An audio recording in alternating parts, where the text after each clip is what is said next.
ഇനി ഡിസ്കസ് ചെയ്യാൻ പോകുന്നത് 2020 പ്രീവിയസ് ഇയർ ക്വസ്റ്റ്യൻ ആണ്. അപ്പോൾ ഫസ്റ്റ് ക്വസ്റ്റ്യൻ നോക്കാം. The hydrolysis of an ester in an acidic medium is an example of a. അപ്പം നമുക്ക് കുറേ ഓർഡറിൽ ഫോളോ ചെയ്യുന്ന റിയാക്ഷൻസ് അറിയാം. അതിൽ ഏതിൻ്റെ എക്സാമ്പിളാണ് എസ്റ്ററിൻ്റെ ഹൈഡ്രോളിസിസ് ഇൻ അസിഡിക് മീഡിയം എന്നാണ് ചോദിച്ചത്. അപ്പോൾ ആദ്യം എസ്റ്ററിൻ്റെ ഹൈഡ്രോളിസിസ് എങ്ങനെയാണ് നടക്കുന്നത് എന്നുള്ളത് അറിയണം. അപ്പോൾ നോക്കുക, ഇത് എപ്പോഴും ഫോളോ ചെയ്യുന്നത് സ്യൂഡോ യൂണിമോളിക്കുലർ റിയാക്ഷൻ ആണ്. എങ്ങനെയാണെന്ന് പറഞ്ഞുതരാം. അപ്പോൾ നമ്മൾ എസ്റ്ററിൻ്റെ ഹൈഡ്രോളിസിസ് ചെയ്യുന്ന സമയത്ത് റിയാക്ഷൻ എങ്ങനെയാണ് വരിക? ആദ്യം എസ്റ്റർ എഴുതണം, RCOOR, അത് കഴിഞ്ഞിട്ട് H2O. ഹൈഡ്രോളിസിസ് ആണ് ചെയ്യുന്നത്, അപ്പോൾ വാട്ടർ ആഡ് ചെയ്യണം. അപ്പോൾ നമുക്ക് കിട്ടുന്ന പ്രോഡക്ട്സ് ഏതൊക്കെയാണ്? ഒരു ആസിഡും കിട്ടും, ഒരു ആൽക്കഹോളും കിട്ടും. അപ്പോൾ നോക്കിക്കേ, ഇതൊരു ബൈമോളിക്കുലർ റിയാക്ഷനാണ് അല്ലേ? രണ്ട് റിയാക്റ്റൻസ് വരുന്നത് കാരണം അത് എന്ത് റിയാക്ഷൻ എന്നാണ് പറയുന്നത്? ബൈമോളിക്കുലർ റിയാക്ഷൻ എന്നാണ് പറയുക. ക്ലിയർ ആണോ? കൺഫ്യൂഷൻ ഒന്നുമില്ലല്ലോ. ആദ്യം എസ്റ്റർ എടുക്കുന്നു, എന്നിട്ട് വാട്ടർ ആഡ് ചെയ്യുന്നു. ഹൈഡ്രോളിസിസ് ആണ്, അപ്പോൾ വാട്ടർ ആഡ് ചെയ്യുന്നു. അപ്പോൾ നമുക്ക് കിട്ടുന്ന പ്രോഡക്റ്റ് ആണ് എന്ത്? RCOHും ROHും, അതായത് ആസിഡും അതേപോലെ തന്നെ ഒരു ആൽക്കഹോളും കിട്ടും. ഇതാണ് പ്രൈമറി സ്റ്റെപ്പ്, അതായത് ബൈമോളിക്കുലർ റിയാക്ഷൻ ആയിരിക്കും. ബൈമോളിക്കുലർ റിയാക്ഷൻ എന്ന് പറഞ്ഞാൽ എസ്റ്ററും ഉണ്ട്, അതേപോലെ തന്നെ വാട്ടറും റിയാക്റ്റൻ്റ് ആയിട്ട് ആക്ട് ചെയ്യുന്നത് കാരണം അതിനെ നമ്മൾ ബൈമോളിക്കുലർ റിയാക്ഷൻ എന്ന് പറയും. ഇനി ശ്രദ്ധിക്കേണ്ടത്, ഇനീഷ്യൽ കേസിൽ, ആദ്യത്തെ കേസിൽ നമ്മൾ റേറ്റ് എഴുതുന്ന സമയത്ത് എങ്ങനെ എഴുതും? Rate is equal to rate constant K into concentration of ester into concentration of water, ഇങ്ങനെയാണ് വരും. പക്ഷേ ഇതെന്താന്ന് പറഞ്ഞു? ഒരു അസിഡിക് ഹൈഡ്രോളിസിസിൻ്റെ കേസിൽ അല്ലെങ്കിൽ അസിഡിക് മീഡിയത്തിൻ്റെ കേസിലാണ് നമ്മളോട് ചോദിച്ചത്. അപ്പോൾ വാട്ടർ എന്തായിരിക്കും അവിടെ? ലാർജ് എമൗണ്ടിൽ പ്രസൻ്റ് ആയിരിക്കും. ഓർക്കണേ, വാട്ടർ എന്തായിരിക്കും? ലാർജ് എമൗണ്ടിൽ പ്രസൻ്റ് ആയിരിക്കും. അപ്പോൾ റിയാക്റ്റൻ്റ് ആയിട്ടും അതേപോലെ തന്നെ സോൾവെൻ്റ് ആയിട്ടും ഇവിടെ ആക്ട് ചെയ്യുന്നത് ആരായിരിക്കും? ലാർജ് എമൗണ്ടിൽ വാട്ടർ ഉള്ളത് കാരണം വാട്ടർ ആയിരിക്കും ഇവിടെ എന്തായിട്ട് ആക്ട് ചെയ്യുന്നുണ്ടാവുക? സോൾവെൻ്റ് ആയിട്ടും ആക്ട് ചെയ്യുന്നുണ്ടാവുക. അങ്ങനെയുള്ള കേസിൽ നമ്മൾ ഈ throughout the whole reaction ആരെ കോൺസെൻട്രേഷൻ? വാട്ടറിൻ്റെ കോൺസെൻട്രേഷൻ എന്ന് പറഞ്ഞാൽ എന്തായിരിക്കും? കോൺസ്റ്റൻ്റ് ആയിട്ട് റിമൈൻ ചെയ്യും. അങ്ങനെയുള്ള കേസിൽ നമ്മൾ എന്ത് ചെയ്യില്ല? വാട്ടറിനെ കോൺസെൻട്രേഷൻ എന്ത് ചെയ്യുന്നില്ല? കൺസിഡർ ചെയ്യില്ല. അപ്പോൾ നമുക്ക് റേറ്റിന് എങ്ങനെ, ഇനീഷ്യൽ കേസിൽ ഇങ്ങനെയാണെങ്കിൽ കുറച്ചുകൂടെ കഴിയുന്ന സമയത്ത് എന്താവും? നമുക്ക് റേറ്റിന് എങ്ങനെ എഴുതാൻ പറ്റും? Rate is equal to K dash. K dash എന്ന് പറഞ്ഞാൽ K എന്തായി? K ഡാഷ് എന്ന് പറഞ്ഞാൽ K into concentration of H2O. ഇതെന്താണ്? ഒരു കോൺസ്റ്റൻ്റ് ആയിട്ടുള്ള ടേം അല്ലേ? അപ്പോൾ നമുക്കതിന് പ്രത്യേകിച്ച് കോൺസെൻട്രേഷൻ സ്പെസിഫിക് ആയിട്ട് എഴുതേണ്ട കാര്യമില്ല. അതൊരു ഓൾവേസ് എ കോൺസ്റ്റൻ്റ് ആയതുകൊണ്ട് നമുക്കവിടെ K കോൺസ്റ്റൻ്റ് ആയിട്ട് തന്നെ എഴുതാൻ പറ്റും. അപ്പോൾ ഇതെന്തിനു മാത്രമേ ഡിപ്പെൻഡ് ചെയ്യുന്നുള്ളൂ? എസ്റ്ററിൻ്റെ കോൺസെൻട്രേഷനെ മാത്രമേ ഡിപ്പെൻഡ് ചെയ്യുന്നുള്ളൂ. അപ്പോൾ എന്താകും? അത് ഏത് ഓർഡർ ഫോളോ ചെയ്യും? ഫസ്റ്റ് ഓർഡർ അല്ലെങ്കിൽ യൂണിമോളിക്കുലർ റിയാക്ഷൻ. ഇനീഷ്യൽ കേസിൽ നമ്മൾ കൺസിഡർ ചെയ്യുക എങ്ങനെയായിരിക്കും? എസ്റ്ററും എടുക്കും, വാട്ടറിൻ്റെ കോൺസെൻട്രേഷൻ എടുക്കും. പക്ഷേ ത്രൂ ഔട്ട് ദ റിയാക്ഷൻ നമ്മൾ വാട്ടറിൻ്റെ കോൺസെൻട്രേഷൻ എന്ന് പറഞ്ഞാൽ എന്തായിരിക്കും? കോൺസ്റ്റൻ്റ് ആണ്. അങ്ങനെയുള്ള കേസിൽ നമുക്ക് ഈ റേറ്റ് എന്ന് പറഞ്ഞാൽ Kനെ നമുക്ക് സിംപ്ലിഫൈ ആയിട്ട് എങ്ങനെ എഴുതാം? ഇതും ഈ K എന്ന് പറഞ്ഞ ടേമും ഈ വാട്ടറിൻ്റെ ടേമും കൂടെ എന്തായിട്ട് ആഡപ്പ് ചെയ്തിട്ട് നമുക്കിതിനെ K ഡാഷ് എന്ന് എഴുതാൻ പറ്റും. കാരണം വാട്ടറിൻ്റെ കോൺസെൻട്രേഷൻ കോൺസ്റ്റൻ്റ് ആയത് കാരണം. ഇനി റേറ്റ് എടുക്കുന്ന കേസിൽ നോക്കിക്കേ, K ഡാഷ് ഇൻറ്റു എസ്റ്ററിനെ വരുള്ളൂ. അപ്പോൾ ഇത് ആരെ കോൺസെൻട്രേഷനെ മാത്രമേ ഡിപ്പെൻഡ് ചെയ്യുന്നുള്ളൂ? എസ്റ്ററിൻ്റെ കോൺസെൻട്രേഷനെ മാത്രമേ ഡിപ്പെൻഡ് ചെയ്യുന്നുള്ളൂ. ആ കേസിൽ നമ്മൾ എന്ത് പറയും? ഫസ്റ്റ് ഓർഡർ എന്ന് പറയും. അതായത് നമ്മൾ സ്യൂഡോ യൂണിമോളിക്കുലർ റിയാക്ഷൻ എന്ന് പറയാൻ കാരണം ഇനീഷ്യൽ സ്റ്റേറ്റിൽ അത് ബൈമോളിക്കുലർ റിയാക്ഷൻ ആണെങ്കിൽ കുറച്ച് കഴിയുന്ന സമയത്ത് അത് എന്തായിട്ട് മാറുന്നുണ്ട്? ഫസ്റ്റ് ഓർഡർ ആയിട്ട് മാറുന്നുണ്ട്. അതുകൊണ്ടാണ് നമ്മൾ ഇതിനെന്ത് വിളിക്കുന്നത്? സ്യൂഡോ യൂണിമോളിക്കുലർ റിയാക്ഷൻ എന്ന് പറയുന്നത്. ഓർത്ത് വെക്കുക, എസ്റ്ററിൻ്റെ hydrolysis in acidic medium is an example for pseudo unimolecular reaction. കുഴപ്പമില്ലല്ലോ. ഇനി നെക്സ്റ്റ് ക്വസ്റ്റ്യൻ എവിടെ? Okay. Which of the following metals is used for galvanising iron? അയോണിനെ ഗാൽവനൈസ് ചെയ്യാൻ വേണ്ടിയിട്ട് ഏത് മെറ്റലാണ് യൂസ് ചെയ്യുന്നത്? സിമ്പിളാണ്. ഇനി നമ്മൾ ഏതാ പറയുക, അയോണിൻ്റെ അല്ലെങ്കിൽ സ്റ്റീലിനൊക്കെ പ്രൊട്ടക്റ്റ് ചെയ്യുക അല്ലേ? അപ്പോൾ അയോണും സ്റ്റീലിനൊക്കെ പ്രൊട്ടക്റ്റ് ചെയ്യും. എങ്ങനെ? By a layer of zinc. നമുക്കറിയാം അയോണൊക്കെ എന്ത് ചെയ്യുന്നുണ്ട്? ഓക്സിജൻ്റെ പ്രസൻസിൽ ഓക്സൈഡായിട്ട് കൺവേർട്ട് ചെയ്യും അല്ലേ? അങ്ങനെ കൊറോഷൻ സംഭവിക്കും അതിനൊക്കെ. അപ്പോൾ നമ്മൾ എന്ത് ചെയ്യും? ഈ അയോണിനെ അല്ലെങ്കിൽ സ്റ്റീലിനൊക്കെ എന്ത് ചെയ്യും? ഈ കൊറോഷൻ പ്രൊട്ടക്റ്റ് ചെയ്യും by a layer of zinc. Clear ആണോ? ഈ പ്രോസസ്സിനെയാണ് നമ്മൾ എന്ത് പറയുന്നത്? ഗാൽവനൈസേഷൻ എന്ന് പറയുന്നത്. അപ്പോൾ നമ്മളോട് ക്വസ്റ്റ്യൻ ചോദിച്ചത് which of the following metal is used for galvanising iron? അയോണിനെ ഗാൽവനൈസ് ചെയ്യാൻ വേണ്ടിയിട്ട് നമ്മൾ ഏത് മെറ്റലാണ് യൂസ് ചെയ്യുന്നത് ചോദിച്ചാൽ ഏതാണ്? സിങ്ക് ആണ്. സ്റ്റീലിൻ്റെ കേസിലും സിങ്ക് തന്നെയാണ് കേട്ടോ വരുന്നത്. കൺഫ്യൂഷൻ ഇല്ലല്ലോ, അതൊക്കെ സിമ്പിൾ ക്വസ്റ്റ്യൻസ് ആണ്. വേഗം പറഞ്ഞു പോവാം. ഇനി next question, which of the following is composed of only one element. അപ്പം ഒറ്റ എലമെൻറ്റ് മാത്രം വെച്ചിട്ട് മേഡപ്പ് ചെയ്തത് ഏതാണെന്നാണ് ചോദിക്കുന്നത്. അപ്പോൾ നോക്കിക്കേ, സിമെൻ്റ് ഉണ്ട്, ബ്രാസ് ഉണ്ട്, ഡയമണ്ട് ഉണ്ട്, റസ്റ്റ് ഉണ്ട്. ഇത് സിമ്പിളായിട്ട് പറയാൻ പറ്റും. സിമെൻ്റ് എന്ന് പറഞ്ഞാൽ കാൽഷ്യം, സിലിക്കൺ, അങ്ങനെ കുറേ ആൾക്കാർ വരും അല്ലേ. ഇനി ബ്രാസ് ആണെങ്കിലും മിക്സറാണ്, കോപ്പറിൻ്റെ, സിങ്കിൻ്റെ. ഇനി അടുത്തത് റസ്റ്റ് ആണെങ്കിൽ okay, iron in the presence of oxygen ആണ്. പക്ഷെ ഡയമണ്ട് എന്തായിരിക്കും? ഓൺലി മേഡപ്പ് ഓഫ് കാർബൺ ആണ്. ശ്രദ്ധിക്കണേ, ഇതൊക്കെ സിമ്പിൾ ക്വസ്റ്റ്യൻ ആണ്. Diamond is made entirely of carbon atoms arranged in crystalline structure, making it a single element substance. Confusion ഒന്നുമില്ലല്ലോ. Single element ഏതാണെന്നാണ് ചോദിച്ചത്? നമ്മുടെ ഡയമണ്ട് ആണ് ആൻസർ വരുന്നത്. ഇനി next question, nylon 6 is made using. Nylon 6 എന്തിനെ കൊണ്ടാണ് അല്ലെങ്കിൽ എന്തുകൊണ്ടാണ് ഉണ്ടാക്കിയിരിക്കുന്നത്? 4 ഓപ്ഷൻസ് ഉണ്ട്. സൈക്ലോ ഹെക്സനോ, കാപ്രോലാക്റ്റം, പിന്നെ ഏതാ ബീറ്റാലാക്റ്റം, സൈക്ലോ ഹെക്സി. ഇപ്പോൾ നൈലോൺ 6 ഏതിനെ കൊണ്ടാണ് ഉണ്ടാക്കിയിരിക്കുന്നത്? കാപ്രോലാക്റ്റ് ആണ് കേട്ടോ. ഇതാണ് കാപ്രോലാക്റ്റ്. ഇത് ഞാൻ കുറച്ച് ആൾക്കാരെയും കൂടെ തന്നിട്ടുണ്ട്, നോക്കി വെക്കണം. നൈലോൺ 6ൻ്റെ കേസിൽ കാപ്രോലാക്റ്റ് ആണ്. നൈലോൺ 6 ആണെങ്കിൽ ഹെക്സാമെത്തിലീൻ ഡയമൈൻ ആൻഡ് അഡിപ്പിക് ആസിഡ്. നൈലോൺ 6 ആണെങ്കിൽ ഹെക്സാമെത്തിലീൻ ഡയമൈൻ ആൻഡ് അഡിപ്പിക് ആസിഡ്. PVC ആണെങ്കിൽ വിനൈൽ ക്ലോറൈഡ്. പോളിത്തീൻ ആണെങ്കിൽ എത്തലീൻ. പോളിസ്റ്റൈറിൻ ആണെങ്കിൽ സ്റ്റൈറിൻ. ഇനിയുള്ളതാണ് ടെറിലിൻ അല്ലെങ്കിൽ ഡാക്രോൺ എന്ന് വിളിക്കും കേട്ടോ. ടെറിലിൻ അല്ലെങ്കിൽ ഡാക്രോൺ. ഡാക്രോൺ അല്ലെങ്കിൽ ടെറിലിൻ്റെ കേസിൽ ഏതാണ്? Ethylene glycol and terephthalic acid. ഇനി അടുത്തതാണ് ടെഫ്ലോൺ, ടെട്രാഫ്ലൂറോ ഈഥീൻ. ശ്രദ്ധിക്കണേ, ഇതൊക്കെ ഒന്ന് നോക്കി വെക്കണം. ചിലപ്പം ഈ പ്രാവശ്യം നൈലോൺ 6ൻ്റെ ആണ് ചോദിച്ചെങ്കിൽ നെക്സ്റ്റ് ടൈം ഏതായിരിക്കും? വേറെ ഏതെങ്കിലും ആയിരിക്കും ചോദിക്കുന്നുണ്ടാവുക. അപ്പോൾ നമ്മൾ നൈലോൺ 6 ഏതുകൊണ്ടാണ് മേഡപ്പ് ആയത്? കാപ്രോലാക്റ്റത്തിൻ്റെ പോളിമർ കേട്ടോ. ഓക്കെ, ഇനി നൈലോൺ 6 പോളിമർ ആണ്, അങ്ങനെയാണെങ്കിൽ മോണോമർ ആയിരിക്കും കാപ്രോലാക്റ്റ്. ഇതെല്ലാവർക്കും അറിയുന്നതല്ലേ. ചിലപ്പോൾ ചോദിക്കും നൈലോൺ 6ൻ്റെ മോണോമർ ഏതാണെന്ന്. ചിലപ്പോൾ ചോദിക്കും കാപ്രോലാക്റ്റ് മോണോമർ വെച്ച് ഉണ്ടാക്കുന്ന പോളിമർ ഏതാണെന്ന്. അങ്ങനെയൊക്കെ ചോദിക്കാം കേട്ടോ. ക്വസ്റ്റ്യൻ തിരിച്ചൊക്കെ ചോദിക്കാം. ഇനി next question, in organic chemistry Williamson synthesis is used for the synthesis of. അപ്പോൾ വില്യംസൺ സിന്തസിസ് എന്ന് പറഞ്ഞാൽ എന്തിൻ്റെ സിന്തസിസിന് വേണ്ടിയിട്ടാണ് യൂസ് ചെയ്യുന്നതെന്ന് ചോദിച്ചത്. Used for the synthesis of. Okay, എന്തിനുണ്ടാക്കാൻ വേണ്ടിയിട്ടാണ്? അപ്പോൾ നോക്കിക്കേ, കീറ്റോൺസിൻ്റെ സിന്തസിസിനാണോ, ഈതേഴ്സിൻ്റെ സിന്തസിസിനാണോ, ആൽഡിഹൈഡ്സിൻ്റെ ആണോ, ആൽക്കഹോൾസിൻ്റെ ആണോ? അപ്പോൾ വില്യംസൺ സിന്തസിസ്. അതുപോലെയൊക്കെ ഈതേഴ്സിൻ്റെ ആണ്. നമ്മൾ സിമ്പിളായിട്ട് അതിനെ പറയുന്നത് വില്യംസൺ ഈതർ സിന്തസിസ് എന്നാണ് വിളിക്കൽ. Williamson ether synthesis is a method to prepare ethers by reacting alkoxide ion with a primary alkyl halide in an SN2 reaction. Clear ആണോ? This reaction is a classic approach for the synthesizing simple and complex ethers from alcohols and halides. അപ്പോൾ Williamson synthesis എന്തിൻ്റെ പ്രിപ്പറേഷന് വേണ്ടിയിട്ടാണ്? ഈതേഴ്സിൻ്റെ പ്രിപ്പറേഷന് വേണ്ടിയിട്ടാണ്. Confusion ഒന്നുമില്ലല്ലോ. Williamson synthesis കേട്ടോ. ഇനി next, which material has the highest conductivity? Copper, iron, glass, graphite. അപ്പോൾ ഇതിലേതാണ് highest conductivity എന്നാണ് ചോദിച്ചത്? കോപ്പറിനാണ് കേട്ടോ ആൻസർ വരിക. കോപ്പറിനാണ് ഹയസ്റ്റ് കണ്ടക്ടിവിറ്റി വരുന്നത്. അപ്പോൾ copper is one of the best conductors of electricity due to its high electrical conductivity. Making widely used in electrical വയറിങ്ങിലൊക്കെ നമ്മൾ കോപ്പർ യൂസ് ചെയ്യാറുണ്ട് അല്ലേ. അപ്പം കമ്പാരിറ്റീവ്ലി ബാക്കിയുള്ളതിന് എന്തായിരിക്കും? കുറവായിരിക്കും കണ്ടക്ടിവിറ്റി. കോപ്പറാണ് കേട്ടോ. ഇനി ബോയ്ൽസ് ലോ റിലേറ്റ്സ് ടു എന്തായിരിക്കും? എല്ലാവർക്കും അറിയാം, സിമ്പിളായിട്ട്. ഇലാസ്റ്റിസിറ്റി ആണോ, പ്ലാസ്റ്റിസിറ്റി ആണോ, വിസ്കോസിറ്റി ആണോ? അല്ല. ബോയ്ൽസിൽ നമ്മൾ എവിടെയാണ് പഠിക്കുന്നത്? കൈനറ്റിക് തിയറി ഓഫ് ഗ്യാസസിൻ്റെ കേസിൽ അല്ലേ. എല്ലാവർക്കും അറിയില്ലേ Boyle's law? Kinetic theory of gases. അപ്പോൾ ശ്രദ്ധിക്കാം, എന്താ ബോയ്ൽസ് ലോയിൽ പറയുന്നത്? എന്താ ബോയ്ൽസ് ലോ എന്ന് പറഞ്ഞാൽ?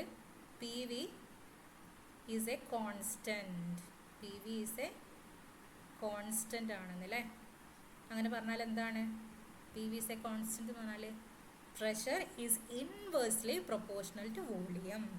അതാണ് ബോയ്ൽസ് ലോ ഡിസ്ക്രൈബ് ചെയ്യുന്നത്. നോക്കിക്കേ, the relationship between pressure and the volume of a gas at constant temperature ആണ് എക്സ്പ്ലെയിൻ ചെയ്യുന്നത്.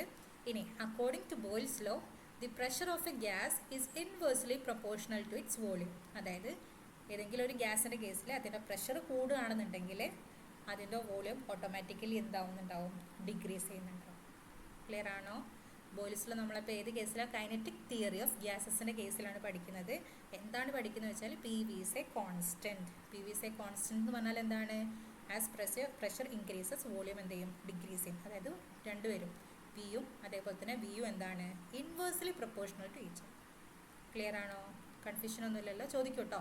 ക്വസ്റ്റ്യൻ പല ടൈപ്പായിട്ട് ചോദിക്കും. ഇനി next question, Tyndall effect is associated with. അപ്പോൾ നമ്മൾ കഴിഞ്ഞ പ്രീവിയസ് ക്ലാസ്സിൽ നമ്മൾ ക്വസ്റ്റ്യൻ പേപ്പർ ഡിസ്കസ് ചെയ്ത സമയത്തും നമുക്ക് ഈ കൊളോയിഡ്സിനെ പറ്റി പറഞ്ഞിട്ടുണ്ടായിരുന്നു അല്ലേ? എന്താ കൊളോയിഡ്സ് എന്ന് പറഞ്ഞാൽ? നമുക്കറിയാം ട്രൂ സൊല്യൂഷൻ അറിയാം, സസ്പെൻഷനും അറിയാം. ട്രൂ സൊല്യൂഷൻ എന്ന് പറഞ്ഞാൽ എന്തായിരിക്കും? നമ്മളിപ്പോൾ വാട്ടറിൽ ഷുഗർ മിക്സ് ചെയ്യുകയാണെങ്കിൽ അതിൽ സെപ്പറേറ്റ് ആയിട്ട് നിൽക്കുമോ? ഇല്ല അല്ലേ? ഷുഗർ കംപ്ലീറ്റ് ആയിട്ട് എവിടെ മിക്സ് ആവും? വാട്ടറിൽ മിക്സ് ആവും. അങ്ങനെയുള്ള സൊല്യൂഷൻസിനെയാണ് നമ്മൾ എന്ത് വിളിക്കുന്നത്? ട്രൂ സൊല്യൂഷൻ എന്ന് വിളിക്കുന്നത്. ഇനി നമ്മളൊരു മണൽ അല്ലെങ്കിൽ സാൻഡ് നമ്മൾ വാട്ടറിൽ ഇടുകയാണെന്നുണ്ടെങ്കിൽ അത് അവിടെ മിക്സ് ആവുന്നുണ്ടോ? ഇല്ല. ഇത് രണ്ടും സെപ്പറേറ്റ് ആയിട്ട് നിൽക്കും അല്ലേ? അങ്ങനെയുള്ള സൊല്യൂഷൻസിനെയാണ് നമ്മൾ എന്ത് പറയുന്നത്? സസ്പെൻഷൻ എന്ന് പറയുന്നത്. ഇനി ഇതിൻ്റെ രണ്ടിൻ്റെ കേസിലും ഇടയ്ക്ക് വരുന്ന ആൾക്കാരാണ് ഇത് കൊളോയിഡൽ സൊല്യൂഷൻ. ക്ലിയർ ആണോ? അപ്പോൾ ശ്രദ്ധിക്കുക, ട്രൂ സൊല്യൂഷൻ്റെ കേസിൽ നമ്മൾ ആഡ് ചെയ്യുന്ന സൊല്യൂട്ട് അവിടെ കംപ്ലീറ്റ് ആയിട്ട് മിക്സ് ചെയ്യുന്നുണ്ട്. അപ്പോൾ അവിടെയുള്ള പാർട്ടിക്കിൾസിൻ്റെ സൈസ് എന്താണ്? വളരെ കുറവാണ്. ഇനി സസ്പെൻഷനിലേക്ക് വരുന്ന സമയത്ത് ആസിറ്റീസ് എങ്ങനെയാണോ ഉള്ളത് അതേപോലെ തന്നെ. കൊളോയിഡൽ റേഞ്ചിൽ വരുന്ന സമയത്ത് ഇതിൻ്റെ രണ്ടിൻ്റെ ഇടയ്ക്കായിരിക്കും നമ്മൾ എന്തുണ്ടാവുക? സൈസിൻ്റെ റേഞ്ച് വരിക. ക്ലിയർ ആണോ? അപ്പോൾ അതിലുള്ള പാർട്ടിക്കിൾസ് നമ്മൾ ലൈറ്റ് പാസ് ചെയ്യുന്ന സമയത്ത്, ഇപ്പോൾ നമ്മളൊരു സൊല്യൂഷൻ എടുത്തു, അതിലേക്ക് ലൈറ്റ് പാസ് ചെയ്യുന്ന സമയത്ത് അതെന്ത് ചെയ്യും? ആ ലൈറ്റിനെ സ്കാറ്റർ ചെയ്യും. ആ പ്രോസസ്സിനെയാണ് നമ്മൾ എന്ത് പറയുന്നത്? ടിൻഡൽ എഫക്റ്റ് എന്ന് പറയുന്നത്. അപ്പോൾ ട്രൂ സൊല്യൂഷൻ്റെ കേസിൽ അത് പോസിബിൾ അല്ല. കാരണം അവിടെ കംപ്ലീറ്റ്ലി മിക്സ് ആയത് കാരണം അവിടെ പാർട്ടിക്കിൾസ് ഉണ്ടാവില്ല. എന്തിനു വേണ്ടിയിട്ട്? ഇതിനെ അല്ലെങ്കിൽ ലൈറ്റിനെ സ്കാറ്റർ ചെയ്യാൻ വേണ്ടിയിട്ട്. അപ്പോൾ നോക്കിക്കേ, the Tyndall effect refers to the scattering of light by particles in a colloidal solution or suspension. സസ്പെൻഷൻ്റെ കേസിലും ചില കേസിൽ നമ്മൾ പറയാറുണ്ട്. പക്ഷേ മെജോറിറ്റി ആയിട്ട് അല്ലെങ്കിൽ മേജർ കേസിൽ നമ്മൾ കൊളോയിഡൽ സൊല്യൂഷൻ്റെ കേസിലാണ് നമ്മൾ എന്ത് പറയല്? ടിൻഡൽ എഫക്റ്റ് പറയല്. അപ്പം കൊളോയിഡൽ സൊല്യൂഷനിൽ പാർട്ടിക്കിൾ സൈസ് കമ്പാരിറ്റീവ്ലി ഉള്ളത് കാരണം അവരെന്ത് ചെയ്യും? ലൈറ്റ് നമ്മൾ പാസ് ചെയ്യുന്ന സമയത്ത് ആ ലൈറ്റിനെ സ്കാറ്റർ ചെയ്യും. ക്ലിയർ ആണോ? എന്നിട്ട് ആ ലൈറ്റ് പാസ് ചെയ്യുന്ന പാത്ത് നമുക്ക് വിസിബിൾ ആയിരിക്കും. ആ ഒരു അല്ലെങ്കിൽ ആ എഫക്റ്റിനെയാണ് നമ്മൾ എന്ത് പറയുന്നത്? ടിൻഡൽ എഫക്റ്റ് എന്ന് പറയുന്നത് കേട്ടോ. അപ്പോൾ നോക്കിക്കേ, ക്വസ്റ്റ്യൻ എന്തായിരുന്നു ചോദിച്ചത്? Tyndall effect is associated with. അപ്പോൾ ഓർക്കുക എന്താണ്? Colloidal solutions. കൺഫ്യൂഷൻ ഒന്നുമില്ലല്ലോ? സിമ്പിളാണ്. ഇനി നെക്സ്റ്റ് ക്വസ്റ്റ്യൻ നോക്കിക്കേ, which area of chemistry is the Nernst equation used? ഇതെല്ലാവർക്കും അറിയാം അല്ലേ? എവിടെ നമ്മൾ പറയുന്നത് നേൺസ്റ്റ് ഇക്വേഷന്?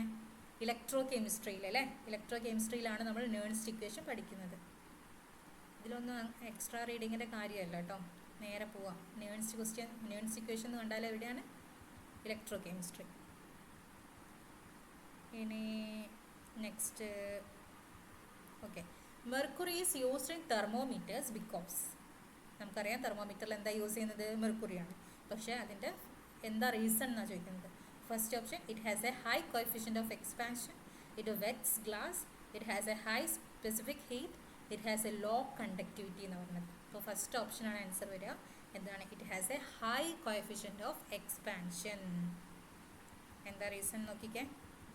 ഇപ്പം mercury used in thermometers because it has a high coefficient of expansion, meaning it expands and contracts significantly with temperature changes. അപ്പോൾ ടെമ്പറേച്ചറിൽ majorly നമ്മൾ എന്തിനു വേണ്ടിയിട്ടാണ് യൂസ് ചെയ്യുന്നത്? ടെമ്പറേച്ചർ മെഷർ ചെയ്യാൻ വേണ്ടിയിട്ട് അല്ലേ?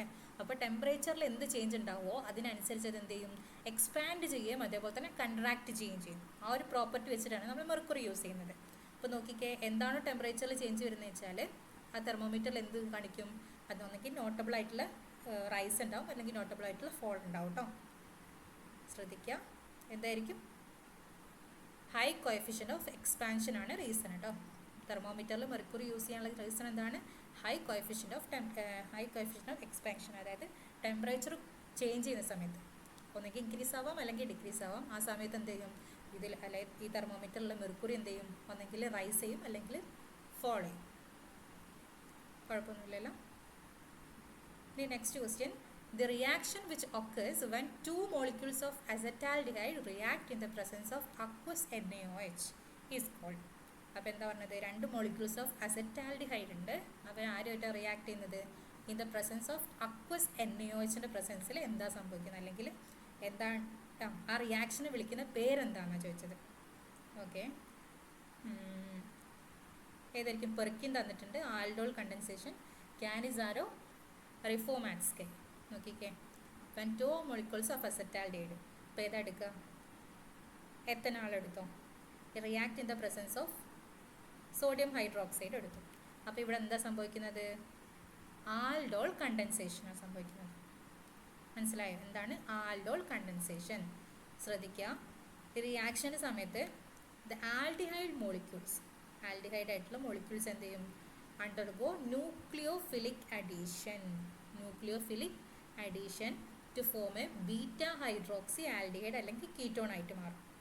ശ്രദ്ധിക്കുക, നമ്മൾ 2 ആൽഡിഹൈഡ് മോളിക്യൂൾസ് എടുക്കുന്നുണ്ടല്ലോ, അവരെന്ത് ചെയ്യും?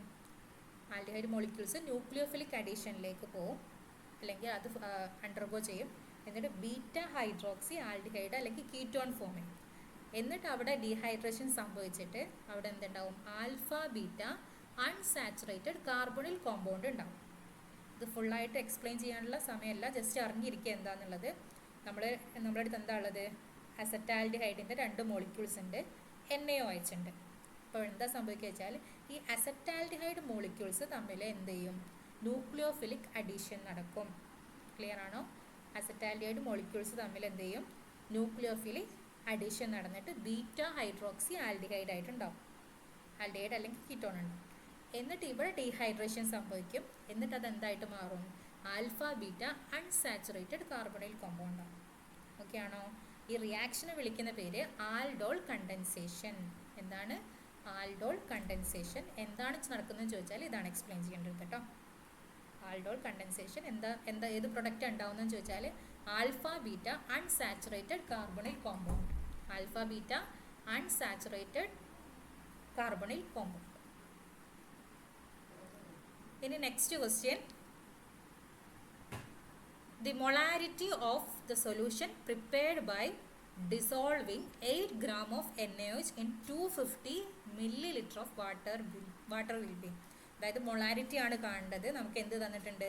NaOH 8 gram തന്നിട്ടുണ്ട്, വോളിയം തന്നിട്ടുണ്ട് വാട്ടറിൻ്റെ. നമ്മൾ മൊളാരിറ്റിയാണ് കാണാൻ പറ്റുന്നത്. അപ്പോൾ ആദ്യം എന്താണ് മൊളാരിറ്റി എന്നുള്ളത് അറിയണം. മൊളാരിറ്റി എന്ന് പറഞ്ഞാൽ എന്താണ്? Moles of solute in litre of the solution. ശ്രദ്ധിക്കുക, മൊളാരിറ്റി എന്ന് പറഞ്ഞാൽ എന്താണ്? Moles of solute in litre of the solution. അപ്പോൾ നമുക്ക് ഇവിടെ തന്നു 8 gram തന്നു. 8 gram NaOH ആണ് നമ്മൾ യൂസ് ചെയ്തത്. അപ്പോൾ നമ്മൾ ആദ്യം എന്ത് കാണണം? എത്ര മോൾസ് ഉണ്ട് എന്ന് കാണണം അല്ലേ? എങ്ങനെയാണ് മോൾസ് കാണാനുള്ള ഫോർമുല? എന്താണ് മോൾസ് കാണാനുള്ള? Given mass divided by molecular mass കേട്ടോ. Given mass divided by molecular mass. അപ്പോൾ നോക്കിക്കേ, ഗിവൺ മാസ് എത്രയാണ്? 8 gram ആണ്. ഇനി മോളിക്കുലാർ മാസ് എത്രയാണ്? NaOHൻ്റെത് 40 ആണ്. രണ്ടും കൂടെ ഡിവൈഡ് ചെയ്യുന്ന സമയത്ത് 0.2 മോൾ എന്ന് കിട്ടും. ഇതാണ് മോൾസ് ഓഫ് സൊല്യൂട്ട്. ഇനി നമുക്ക് തന്നിട്ടുണ്ട് വോളിയം തന്നിട്ടുണ്ട് 250 milliliter ആണ് തന്നത്. പക്ഷേ മൊളാരിറ്റിയിൽ നമുക്ക് എങ്ങനെ എടുക്കേണ്ടത്? In litre of the solution ആണ് വേണ്ടത്. അപ്പം 250 milliliter നമ്മൾ ലിറ്ററിലോട്ട് കൺവേർട്ട് ചെയ്യുന്നു. അപ്പം നമുക്ക് എത്ര വോളിയം കിട്ടുക? 0.25 ലിറ്റർ. ഇനി മൊളാരിറ്റി നേരെ കാൽക്കുലേറ്റ് ചെയ്യുന്നു. 0.2 ഡിവൈഡഡ് ബൈ 0.25 എത്രയാണ് കിട്ടുക? 0.8 m. സിമ്പിളാണ്. മൊളാരിറ്റിൻ്റെ ഇക്വേഷൻ അറിയാം. എങ്ങനെയാണ് മൊളാരിറ്റി കാണേണ്ടത് മാത്രമല്ല, നമ്പർ ഓഫ് മോൾസ് കാണാനുള്ള ഇക്വേഷൻ അറിയണം. വോളിയത്തിന് വോളിയം ജനറലി എല്ലാ കേസിലും നമ്മൾ മില്ലി ലിറ്ററിലാണ് തരിക, അതിനെ ലിറ്ററിലോട്ട് കൺവേർട്ട് ചെയ്യണം. കൺഫ്യൂഷൻ ഒന്നുമില്ലല്ലോ, സിമ്പിളാണ്, എല്ലാവർക്കും സ്കോർ ചെയ്യാൻ പറ്റുന്ന ക്വസ്റ്റ്യനാണ്. ഇനി നെക്സ്റ്റ് വരുന്നത്, okay, how much NaCl is required to make 10 ml of 2m NaCl solution. നേരെ സെയിം ക്വസ്റ്റ്യൻ തന്നെ, സെയിം ഇക്വേഷൻ തന്നെയാണ് അപ്ലൈ ചെയ്യേണ്ടത്, ജസ്റ്റ് റിവേഴ്സ് പോലെ. നേരത്തെ കേസിൽ എന്തായിരുന്നു പറഞ്ഞത്? മൊളാരിറ്റി കാൽക്കുലേറ്റ് ചെയ്യാൻ പറഞ്ഞു. നമുക്ക് തന്നത് എന്തായിരുന്നു? വെയിറ്റ്, അതായത് ഗ്രാമിലുള്ള വെയിറ്റും തന്നിട്ടുണ്ട്, അതേപോലെ തന്നെ വോളിയവും തന്നിട്ടുണ്ട്. പക്ഷേ ഈ കേസിൽ നമുക്ക് വോളിയം തന്നിട്ടുണ്ട്, മൊളാരിറ്റിയും തന്നിട്ടുണ്ട്. നമ്മളോട് എന്താ കാൽക്കുലേറ്റ് ചെയ്യാൻ പറഞ്ഞത്? എത്ര ഗ്രാമാണ് വേണ്ടതെന്നാണ് ചോദിച്ചത്. അപ്പോൾ സെയിം ഇക്വേഷൻ തന്നെയാണ് യൂസ് ചെയ്യേണ്ടത്. ഇക്വേഷൻ അങ്ങോട്ട് റീഅറേഞ്ച് ചെയ്യാനുള്ള കുഴപ്പമൊന്നുമില്ലല്ലോ. നമുക്കറിയാം മോൾസ് എങ്ങനെയാണ് കാണുക? മൊളാരിറ്റിൻ്റെ ഇക്വേഷൻ നമുക്കറിയായിരുന്നില്ല, moles of solute divided by volume in litre. അപ്പോൾ നേരെ തിരിച്ചു. അപ്പോൾ മൊളാരിറ്റി 2m തന്നിട്ടുണ്ട്, വോളിയം ഇൻ എത്രയാണ് തന്നത്? 10 ml ആണ് തന്നത്. അതിനെ നമ്മൾ ലിറ്ററിലോട്ട് കൺവേർട്ട് ചെയ്യണം. ലിറ്ററിലോട്ട് കൺവേർട്ട് ചെയ്യുന്ന സമയത്ത് എത്രയായിരിക്കും 0.01. അപ്പം എത്ര മോൾസ് കിട്ടും? 0.02 മോൾ എന്ന് കിട്ടി. ഇനി നമുക്ക് നമ്പർ ഓഫ് മോൾസ് കിട്ടി. ഇനി അതിന് നമുക്ക് അതായത് ഗ്രാം ഗിവൺ മാസ് കാണണം അല്ലേ. അപ്പം നമുക്കറിയാം മോൾസ് കാണാനുള്ള ഇക്വേഷൻ എന്തായിരുന്നു? Given mass divided by molecular mass അല്ലേ, നമ്പർ ഓഫ് മോൾസ് കാണാനുള്ളത്. അപ്പോൾ നേരെ ഗിവൺ മാസ്സാണ് നമുക്ക് കാണേണ്ടത്. അപ്പോൾ ഇതിനെ നേരെ തിരിച്ച് ഇവിടേക്ക് കൺവേർട്ട് ചെയ്യാം. അപ്പോൾ നോക്കിക്കേ, നമുക്ക് എത്ര മോൾസ് ഉണ്ട്? 0.02. എത്രയാണ് ഇത്? മോളിക്കുലാർ മാസ് തന്നിട്ടുണ്ട്. എത്രയാണ്? 50. ഏതാ കോമ്പൗണ്ട് ഏതാ? ഓക്കെ, NaCl ആണ്. അപ്പോൾ NaCl ആകുമ്പം അതിൻ്റെ മോളിക്കുലാർ മാസ് എത്രയാണ്? 58.5 ആണ്. നേരെ കാൽക്കുലേറ്റ് ചെയ്യുന്നു. ഏത് കിട്ടി? 1.17 ഗ്രാം എന്ന് കിട്ടി. സിമ്പിൾ അല്ലേ? കുഴപ്പമൊന്നുമില്ലല്ലോ.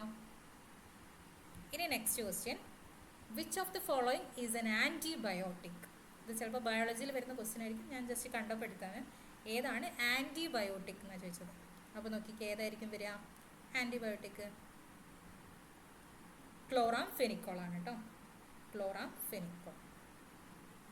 ഇനി next question, what is the relationship between edge lengths in A triclinic unit cell?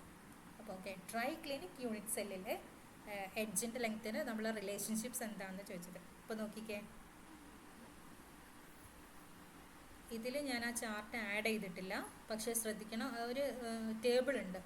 ആ ടേബിളിൽ നമുക്ക് കുറേ യൂണിറ്റ് സെൽ ഉണ്ടാവും. അതിൻ്റെ അകത്ത് എന്തൊക്കെയാണ് ഓരോ എഡ്ജുകൾ തമ്മിലുള്ള റിലേഷൻ, അതുപോലെ റോബോ ഹെഡ്രാൽ, അങ്ങനെ കുറേ എണ്ണമുണ്ട്. നോക്കട്ടെ പറ്റുമെന്നുള്ളത്. അപ്പോൾ ഈ കേസിൽ ഏതാ ചോദിച്ചത്? ട്രൈക്ലിനിക്കാണ് ചോദിച്ചത്. അപ്പോൾ ആ കേസിൽ എങ്ങനെയാണ് വരുന്നത്? A not equal to B not equal to C. ഇതാണ് എഡ്ജുകൾ തമ്മിലുള്ള റിലേഷൻഷിപ്പ് കേട്ടോ. ഇനി ശ്രദ്ധിക്കേണ്ട എന്താ വെച്ചാൽ, ഞാൻ ഈ വീഡിയോൻ്റെ ലാസ്റ്റ് ഈ ചാർട്ട് ആഡ് ചെയ്തിട്ടുണ്ടാവും. ഈ ടേബിള് റോംബോഹെഡ്രൽ, ക്യൂബിക് അങ്ങനെ പറഞ്ഞിട്ട് കുറേ ഉള്ളത്. അതിൻ്റെ എല്ലാ റിലേഷനും, ആംഗിളിൻ്റെ റിലേഷനും അതേപോലെ തന്നെ ഇതിൽ എഡ്ജ് ലെങ്ത്തിൻ്റെ റിലേഷനൊക്കെ ഒന്ന് നോക്കിയിട്ട് വേണം കേട്ടോ പോവാൻ എക്സാമിനേക്ക്. നെക്സ്റ്റ് ക്വസ്റ്റ്യൻ നോക്കുക, എന്താ പറയുന്നത്? In the presence of a competitive inhibitor Km of an enzyme. അപ്പോൾ എന്താണ് Km, എന്താണ് കോമ്പറ്റേറ്റീവ് ഇൻഹിബിറ്റർ എന്നുള്ളതൊക്കെ അറിയണം അല്ലേ. അപ്പോൾ ആദ്യം അറിയേണ്ടത് മൈക്കിളിസ് മെന്റൻ്റെ ഇക്വേഷൻ ആണ്. മൈക്കിളിസ് മെന്റൻ്റെ ഇക്വേഷൻ ഇത്രയേ ഉള്ളൂ, V is equal to Vmax into substrate concentration divided by Km plus substrate concentration.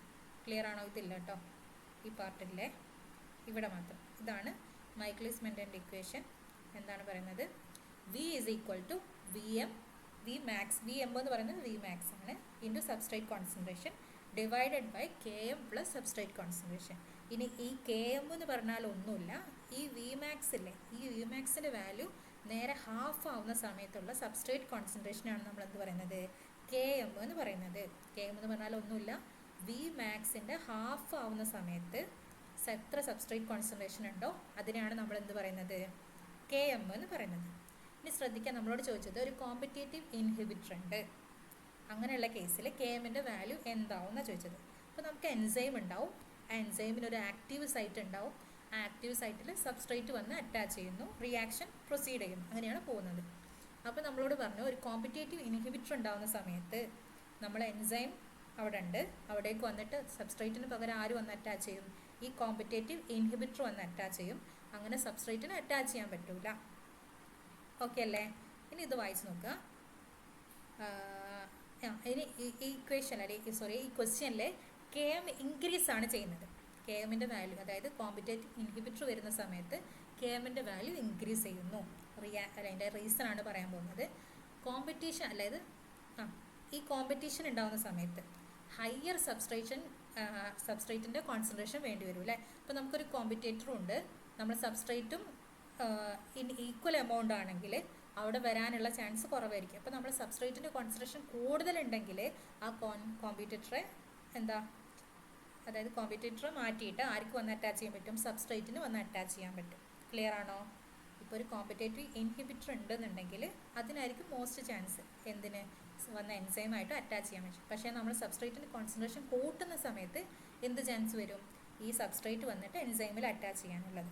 Clear ആണോ? അതായത് this competition means that a higher substrate concentration is required to reach half of the enzyme maximum velocity. അപ്പോൾ നമുക്ക് പകുതി വരെ എത്തണമെന്നുണ്ടെങ്കിലും നമുക്ക് എന്ത് വേണം, സബ്സ്ട്രേറ്റിൻ്റെ concentration കൂടണം. ക്ലിയർ ആണോ?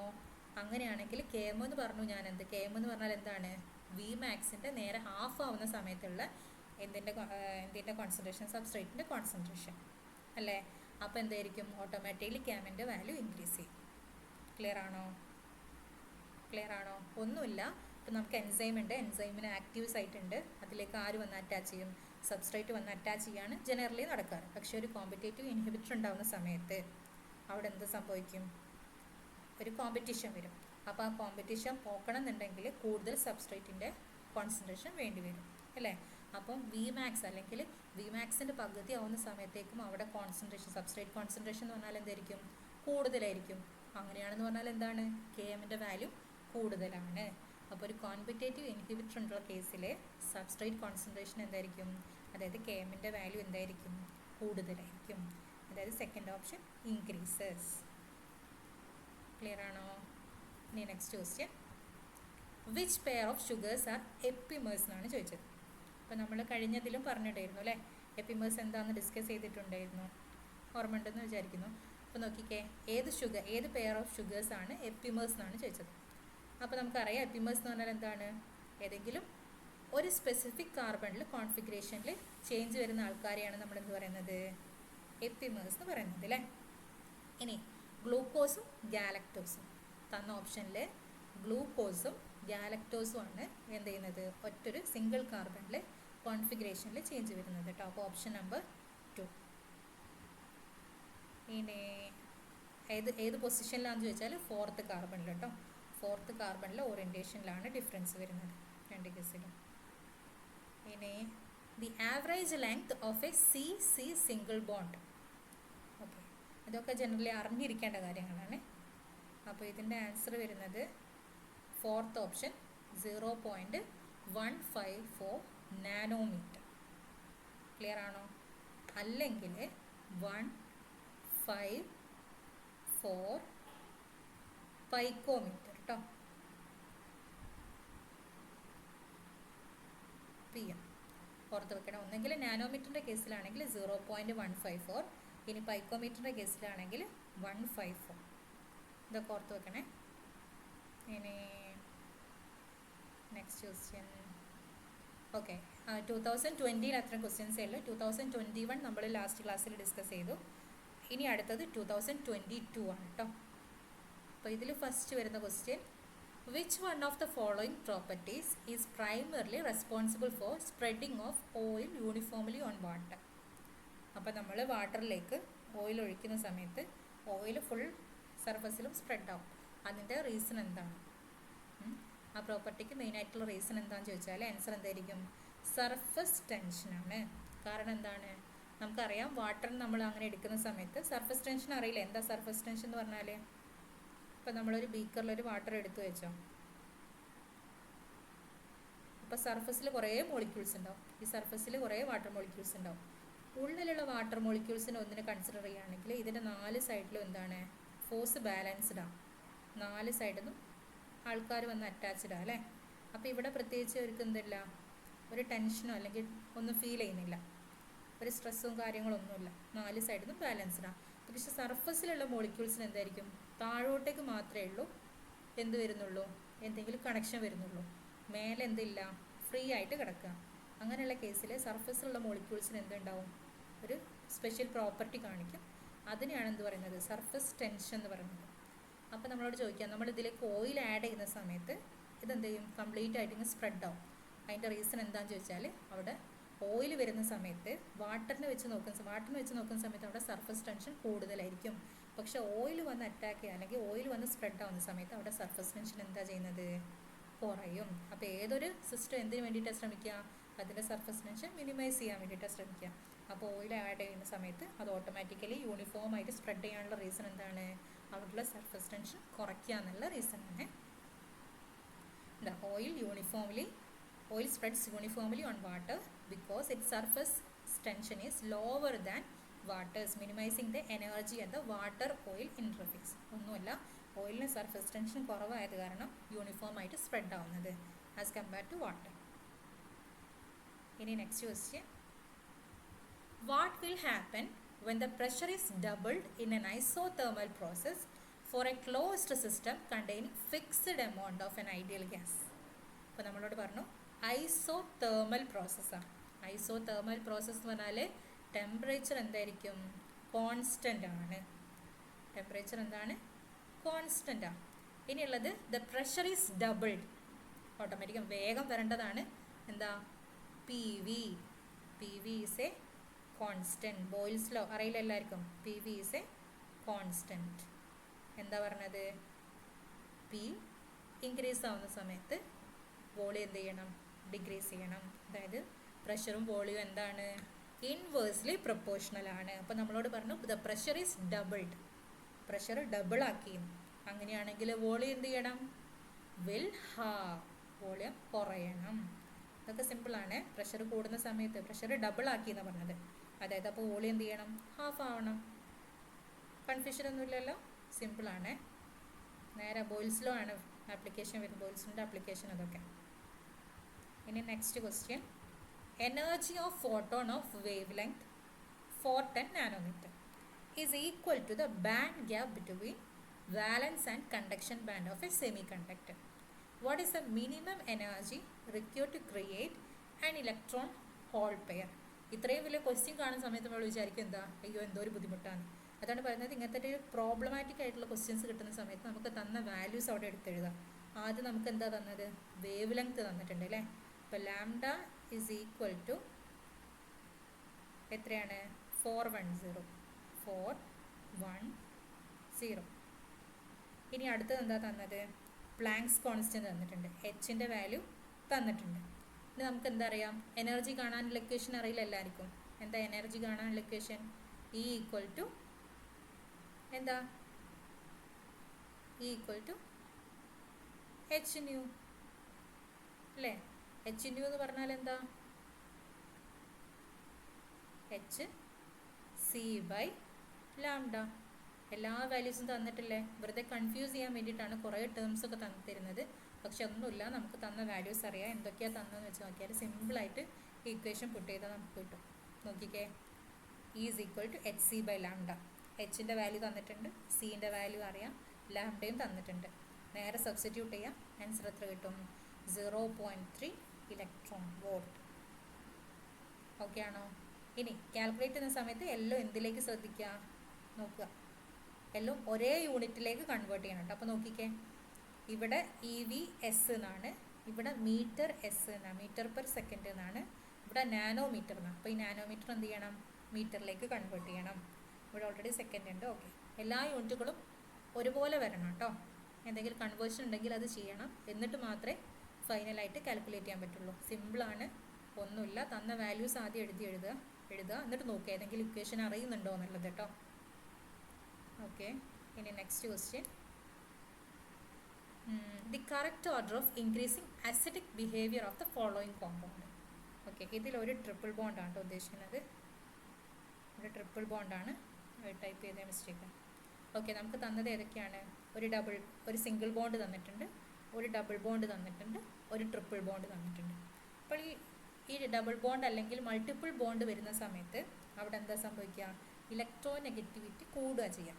ഇലക്ട്രോനെഗറ്റിവിറ്റി കൂടുകയാണ് ചെയ്യുക. അങ്ങനെ അസിഡിക് ബിഹേവിയറും കൂടും. അപ്പോൾ ഏതിനായിരിക്കും കൂടുതൽ അസിഡിക് ബിഹേവിയർ ഉണ്ടാവുക? C, then B, then A. അപ്പോൾ ഏത് ഓർഡർ വരിക? 2. അതായത് മൾട്ടിപ്പിൾ ബോണ്ടിങ് വരുന്ന സമയത്ത് നമുക്ക് എന്താ സംഭവിക്കുക? ഇലക്ട്രോനെഗറ്റിവിറ്റി കൂടും. അപ്പം ഏറ്റവും കൂടുതൽ ഇലക്ട്രോനെഗറ്റിവിറ്റി എവിടെയാണ് ഉണ്ടാവുക? ട്രിപ്പിൾ ബോണ്ടിൽ, പിന്നെ ഡബിൾ ബോണ്ടിൽ, പിന്നെ സിംഗിൾ ബോണ്ടിൽ കേട്ടോ. അപ്പോൾ ഇലക്ട്രോനെഗറ്റീവ് ആവുന്ന സമയത്ത് ഓട്ടോമാറ്റിക്കലി എന്തായിരിക്കും? അസിഡിറ്റി കൂടുകയാണ് ചെയ്യുക. Okay, the next question. The rate of a reaction 2A + B gives products is given by the rate equation എന്ന് പറഞ്ഞിട്ട് തന്നിട്ടുണ്ട്. റേറ്റ് ഇക്വേഷൻ തന്നിട്ടുണ്ട്. അപ്പോൾ നിങ്ങളോട് ചോദിച്ചത് the value of the rate constant can be increased by. ഇത് കുറച്ച് confusing ആയിട്ട് തന്നതാണ്, നിങ്ങൾ കുറച്ച് തിങ്ക് ചെയ്യട്ടെ എന്നുള്ളതിൽ. പക്ഷേ ഇതൊന്നുമില്ല, നമുക്കറിയാം റേറ്റ് കാണാനുള്ള ഇക്വേഷനാണിത്. റേറ്റ് കാണാനുള്ള ഇക്വേഷനാണല്ലേ. അപ്പോൾ റേറ്റ് കോൺസ്റ്റൻറ്റ് കെ കാണാനുള്ളൊരു ഇക്വേഷൻ ഓർമ്മ ഉണ്ടോ? ഏതാ? A into e raised to ഓർമ്മയുണ്ടോ e raised to minus EA by RT. EA by RT. ഇതാണ് അറീനിയസ് ഇക്വേഷൻ കേട്ടോ. അപ്പോൾ നോക്കുക, നമ്മളോട് ചോദിച്ചത് the value of rate constant can be increased by. അപ്പോൾ നമുക്കറിയാം റേറ്റ് കോൺസ്റ്റൻറ്റ് കെ കാണാനുള്ള ഒറ്റ ഇക്വേഷനേ ഉള്ളൂ. ഇതാണ് അറീനിയസ് ഇക്വേഷൻ.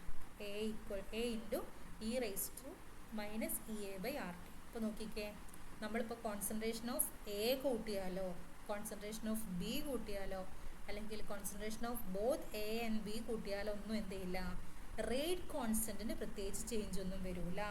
റേറ്റ് കോൺസ്റ്റൻറ്റ് എപ്പം മാത്രമേ മാറുള്ളൂ, ഇൻക്രീസിങ് ദി ടെമ്പറേച്ചർ. ഇതാണ് അറീനിയസ് ഇക്വേഷൻ. നോക്കിക്കേ, ഇവിടെ ടെമ്പറേച്ചറിൻ്റെ ഫാക്ടർ വരുന്നുണ്ട് അല്ലേ. ടെമ്പറേച്ചറിൽ എന്തെങ്കിലും ചേഞ്ച് വരുത്തിയാൽ മാത്രമേ എന്ത് ചെയ്യാൻ പറ്റുള്ളൂ, the value of the rate constant can be increased. ഇത്രയും വെറുതെ തന്നതാണ്, കണ്ടില്ലേ. ഇതാണ് റിയാക്ഷൻ, ഇതാണ് റേറ്റ് ഇക്വേഷൻ എന്ന് പറഞ്ഞിട്ട് വെറുതെ തന്നതാണ്, വെറുതെ കൺഫ്യൂസ് ചെയ്യിക്കാൻ വേണ്ടിയിട്ട്. അപ്പോൾ എന്താ പറയണം, റേറ്റ് കോൺസ്റ്റൻറ്റിനെ മാറ്റണമെന്നുണ്ടെങ്കിൽ എന്ത് വേണം, ടെമ്പറേച്ചറിൽ എന്തെങ്കിലും ചേഞ്ച് ഉണ്ടെങ്കിൽ മാത്രമേ നമുക്ക് പറ്റുള്ളൂ. കോൺസെൻട്രേഷൻ എന്താക്കിയാലും കുഴപ്പമില്ല. അപ്പോൾ നോക്കുക, the rate constant K of a reaction is generally dependent on temperature. According to the Arrhenius equation, an increase in temperature leads to increase in the rate constant, thereby speeding up the reaction. Changing the concentration of reactants affects the reaction rate കൂട്ടും but not the rate constant. ശ്രദ്ധിക്കണം കേട്ടോ, അത് സിമ്പിളാണ്. ഇനി what is the molarity of pure acetic acid? Assume density of acetic acid is equal to 1 gram per milliliter. Clear ആണോ? നിങ്ങളോട് molarity ആണ് കാണാൻ പറഞ്ഞത്, ഡെൻസിറ്റി തന്നിട്ടുണ്ട്. അപ്പോൾ എന്താ അറിയണം, ഡെൻസിറ്റിക്ക് ഒരു ഇക്വേഷൻ ഉണ്ട്. എന്താണ്, എല്ലാവർക്കും അറിയില്ല, എന്താ, mass by volume. Mass by volume. അപ്പോൾ നോക്കിക്കേ, ഇവിടെ 1 gram ഉണ്ട്, അങ്ങനെയാണെങ്കിൽ ഇവിടെ എത്ര വോളിയം ഉണ്ട്, 1 ml വോളിയം. ക്ലിയർ ആണോ? അപ്പോൾ നമ്മളോട് പറഞ്ഞു ഡെൻസിറ്റി ഓഫ് അസറ്റിക് ആസിഡ് എത്രയാണെന്ന്, 1 ആണ്. അങ്ങനെയാണ് 1 ആണെന്ന് പറഞ്ഞാൽ എന്താണ്, അവിടെ 1 ഗ്രാമിന് 1 ml വേണം. അപ്പം ഞാനെടുത്ത് നോക്കിക്കേ, 1000 gram എടുത്തു വെച്ചോ, 1000 gram എടുത്തു വെച്ചോ. അങ്ങനെയാണെങ്കിൽ ഡെൻസിറ്റി നമുക്ക് 1 കിട്ടണമെന്നുണ്ടെങ്കിൽ അവിടെ എന്ത് വേണം, 1000 ml വേണം. മനസ്സിലായോ? ഇതേപോലത്തെ പ്രോബ്ലം കുറേ ചോദിച്ചിട്ടുണ്ട് കേട്ടോ. ഇവിടെ 1000 ml വേണം, എങ്കിൽ മാത്രമേ എന്താ ഉള്ളൂ, ഡെൻസിറ്റി ഇത് രണ്ടും കൂടെ കട്ട് ചെയ്തിട്ട് നമുക്ക് 1 കിട്ടുള്ളൂ. നമ്മളോട് ചോദിച്ചു molarity of pure acetic acid. അപ്പോൾ മൊളാരിറ്റി നമുക്കറിയാം അല്ലേ, moles of solute divided by volume in litre of the solution. Volume in litre of the solution അവിടെ ചെയ്തിട്ടുണ്ടെന്നോ നോക്കട്ടെ. ഓക്കെ, ഇതാ നോക്കിക്കേ, മൊളാരിറ്റി കാണാനുള്ള ഇക്വേഷനാണ് mass by molar mass. Mass by molar mass എന്ന് പറഞ്ഞാൽ number of moles divided by volume. ഇനി നോക്കുക, density of acetic acid 1 gram per milliliter എന്നുണ്ട്, അതായത് 1 ml ബേസ് 1 gram. ഇനി നോക്കുക, അസറ്റിക് ആസിഡിൻ്റെ മോളാർ മാസ് എത്രയാണ് വരുന്നത്, 60 gram. അസറ്റിക് ആസിഡിൻ്റെ മോളാർ മാസ് എത്രയാണ്, 60 gram ആണ്. അങ്ങനെയാണെങ്കിൽ 1 ലിറ്റർ എടുത്തു വെച്ചോ. നമുക്ക് എന്ത് കാണണം, മൊളാരിറ്റി എന്ന് പറഞ്ഞാൽ moles of solute in litre of the solution. അപ്പോൾ നമ്മളൊരു ലിറ്റർ എടുക്കുകയാണെങ്കിൽ അവിടെ എത്ര ഉണ്ടാവും, 1000 ml ഉണ്ടാവും. ശ്രദ്ധിക്കണേ, കണക്ട് ചെയ്യണേ. അത് നമുക്കറിയാം ഡെൻസിറ്റി എന്ന് പറഞ്ഞാൽ ഇവിടെ നമ്മൾ പറഞ്ഞില്ലേ, അതായത് 1 ഗ്രാമിന് 1 ml ആണ്. അങ്ങനെയാണെങ്കിൽ 1000 ഗ്രാമിന് 1000 ml വേണം. അപ്പോൾ നമുക്കറിയാം മൊളാരിറ്റി ആണ് ഈ ലിറ്റർ ഓഫ് ദ സൊല്യൂഷൻ എന്ന് പറയാം. അപ്പോൾ നമുക്ക് എന്ത് വേണം, ഇവിടെ ലിറ്റർ ആക്കണം. ഈ മില്ലി ലിറ്റർ എന്നുള്ളത് എന്താക്കണം, 1 ലിറ്റർ ആക്കണം. 1 ലിറ്റർ ആക്കണം എന്ന് പറഞ്ഞാൽ 1 ലിറ്റർ എന്ന് പറഞ്ഞാൽ എത്രയായിരിക്കും, 1000 milliliter. ശ്രദ്ധിക്കണേ, 1 ലിറ്റർ എന്ന് പറഞ്ഞാൽ എത്രയാണ്, 1000 milliliter. അങ്ങനെയാണെങ്കിൽ അവിടെ എത്ര വേണം, 1000 grams വേണം അല്ലേ, 1000 grams വേണം. അപ്പോൾ ശ്രദ്ധിച്ചേ, മൊളാരിറ്റി ഇങ്ങനെ കാണുക, മൊളാരിറ്റി ഗിവൺ മാസ് എത്രയായിരിക്കും, അപ്പം 1000 gram divided by 60 gram divided by, okay, ആദ്യം നമുക്ക് മോൾസ് ഓഫ് സൊല്യൂട്ട് കാണാം. മോൾസ് ഓഫ് സൊല്യൂട്ട് കാണുന്ന സമയത്ത് ഗിവൺ മാസ് എത്രയാണ്? 1000 ഡിവൈഡഡ് ബൈ 60. ഇതാണ് മോൾസ് ഓഫ് സൊല്യൂട്ട്. കൺഫ്യൂഷൻ ഒന്നുമില്ലല്ലോ. ഇനി okay into litre. Okay, in 1 litre. അപ്പോൾ നമുക്ക് എത്ര ആൻസർ വരിക? 0യും 0യും കട്ട് ചെയ്ത് പോയി 100/6 ചെയ്യുന്ന സമയത്ത് എത്ര വരും? 16.67 വരും. 16.67 വരും. അപ്പോൾ നോക്കിക്കേ ആൻസർ.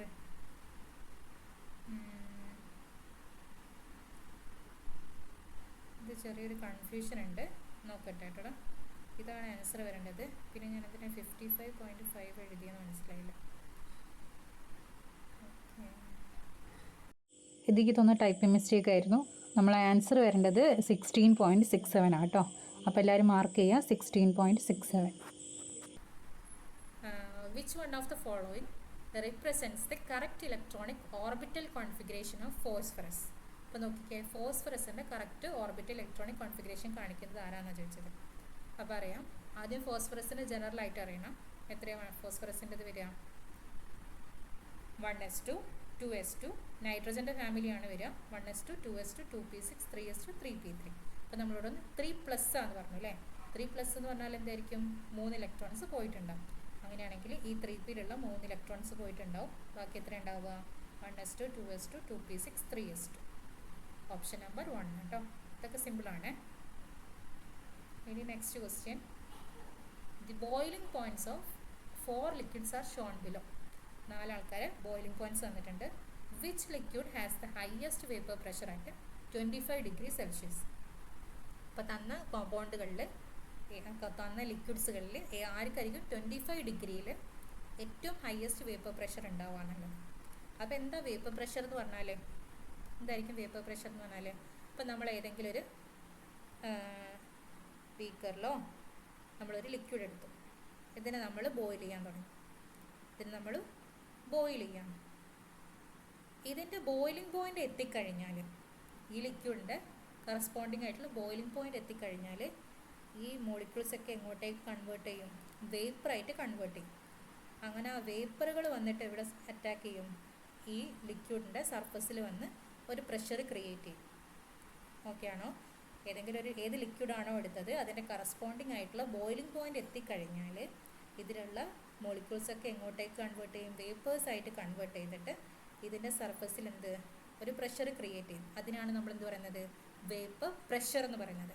അപ്പോൾ നിങ്ങളോട് ചോദിച്ചത് എന്താണ്? 4 ലിക്വിഡ്സ് തന്നിട്ടുണ്ട്. ഇതിൽ 25 ഡിഗ്രി സെൽഷ്യസ് ആവുന്ന സമയത്ത് ഏറ്റവും കൂടുതൽ വേപ്പർ പ്രഷർ എവിടെയായിരിക്കും എന്നാണ് ചോദിച്ചത്. അപ്പോൾ നോക്കിക്കേ, അസറ്റോണിന് 56 ഡിഗ്രി സെൽഷ്യസ്, എത്തനോളിന് 78 ഡിഗ്രി സെൽഷ്യസ്, ഡൈ ഈത്തൈൽ ഈതറിന് 35 ഡിഗ്രി സെൽഷ്യസ്, വാട്ടറിന് 100 degree Celsius.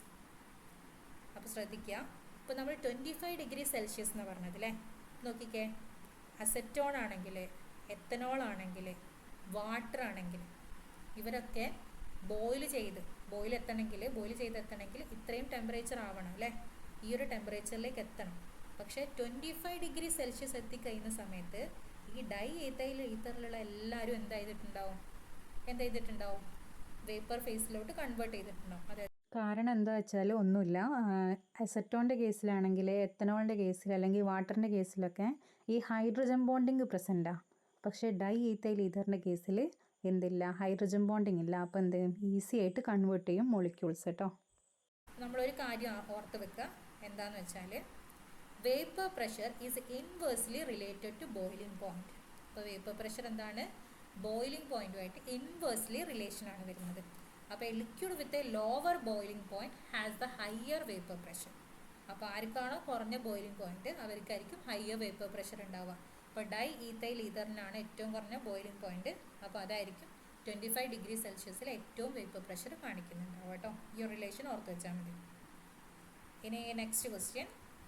What is the approximate vapour pressure of an isopropanol solution containing 9.2 gram of a non-volatile solute glycerol and 60 gram of isopropanol at 82 degrees Celsius given vapour pressure of isopropanol at 82 degree Celsius is 100 kilo പാസ്കലാണ് തന്നിട്ടുണ്ട്. അപ്പോൾ നമ്മളോട് എന്താ ചോദിച്ചത്?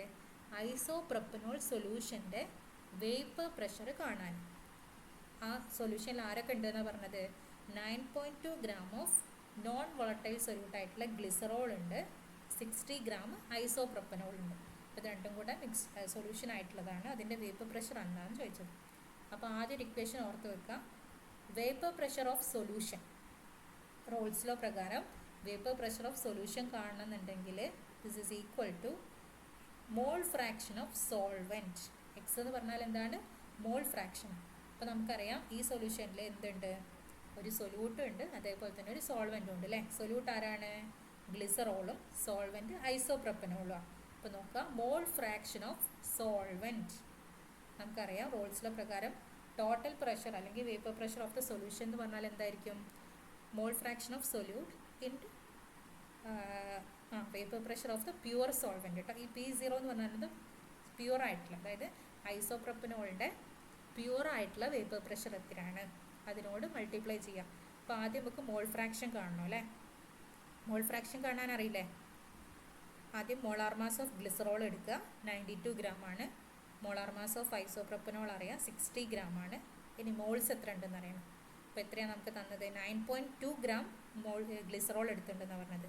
അപ്പോൾ നമുക്ക് ഇവിടുന്ന് എത്ര മോൾ കിട്ടും? 0.1 മോൾ. ഇനി മോൾസ് ഓഫ് ഐസോപ്രൊപ്പനോൾ കാണുക, 60/60 = 1 മോൾ. അപ്പോൾ നമുക്ക് ടോട്ടൽ എത്ര കിട്ടി? ടോട്ടൽ എത്ര മോൾസ് ഉണ്ട്? 0.1 + 1. അപ്പോൾ ടോട്ടൽ മോൾസ് ഇൻ സൊല്യൂഷൻ എന്ന് പറഞ്ഞാൽ എത്രയാണ്?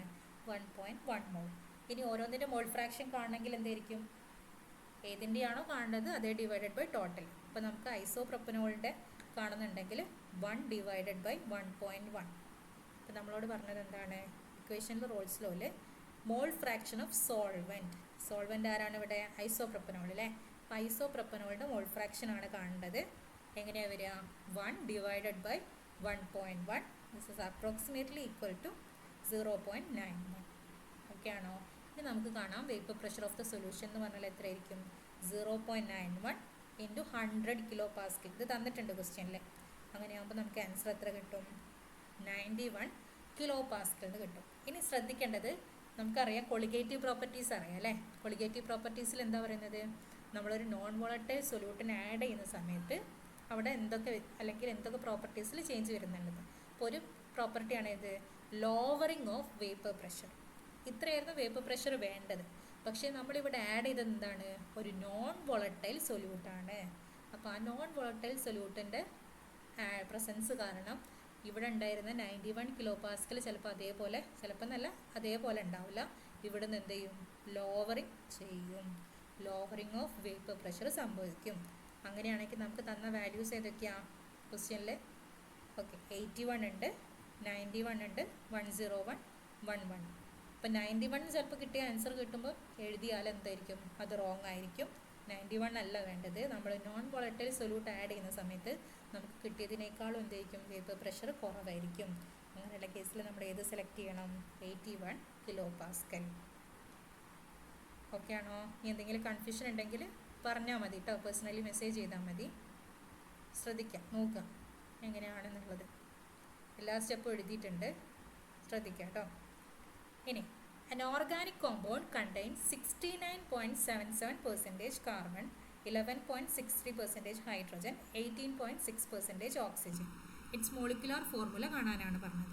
ആർക്കെങ്കിലും ഡൗട്ട് ഉണ്ടോ അത് കാണാനുള്ളത്? ഒന്നുമില്ല, സിമ്പിളായിട്ട് ചെയ്യാൻ പറ്റും. എന്താ ചെയ്യേണ്ടത്? എത്ര പെർസെൻറ്റേജ് ആണെന്നുള്ളത് നോക്കാം. അതിനെന്ത് ചെയ്യുക? ഡിവൈഡഡ് ബൈ അതിൻ്റെ മോളാർ മാസ്. എത്ര മോൾസ് ഉണ്ടെന്ന് കാണാം. അപ്പോൾ നോക്കിക്കേ, 69.77 അല്ലേ കിട്ടിയത്. അപ്പോൾ 69.77 ഡിവൈഡഡ് ബൈ കാർബണിൻ്റെ മാസ് എത്രയാണ്? 12. നമുക്ക് 5.81 കിട്ടും. ഇനി അടുത്തത് മോൾസ് ഓഫ് ഹൈഡ്രജൻ 11.63 ചെയ്യുന്നത് ഡിവൈഡഡ് ബൈ 1, 11.63. ഇനി ഓക്സിജൻ്റെത് 18.6 ഡിവൈഡഡ് ബൈ 16 കിട്ടുമ്പോൾ 1.16. അപ്പോൾ നമുക്ക് സിമ്പിളായിട്ട് റേഷ്യോ എങ്ങനെ എഴുതാം? 5.81, 11.63, 1.16. ഓക്കെ ആണോ? ഇതിന് നമുക്ക് അപ്രോക്സിമേറ്റ് എന്തായിട്ട് 6 ആയിട്ട് കൺസിഡർ ചെയ്യാം. ഇതിന് നമുക്ക് അപ്രോക്സിമേറ്റ് ആയിട്ട് 12 ആയിട്ട് കൺസിഡർ ചെയ്യാം. ഇതിന് നമുക്ക് ഓൾമോസ്റ്റ് ഒരു 2 ആക്കി എടുക്കാം.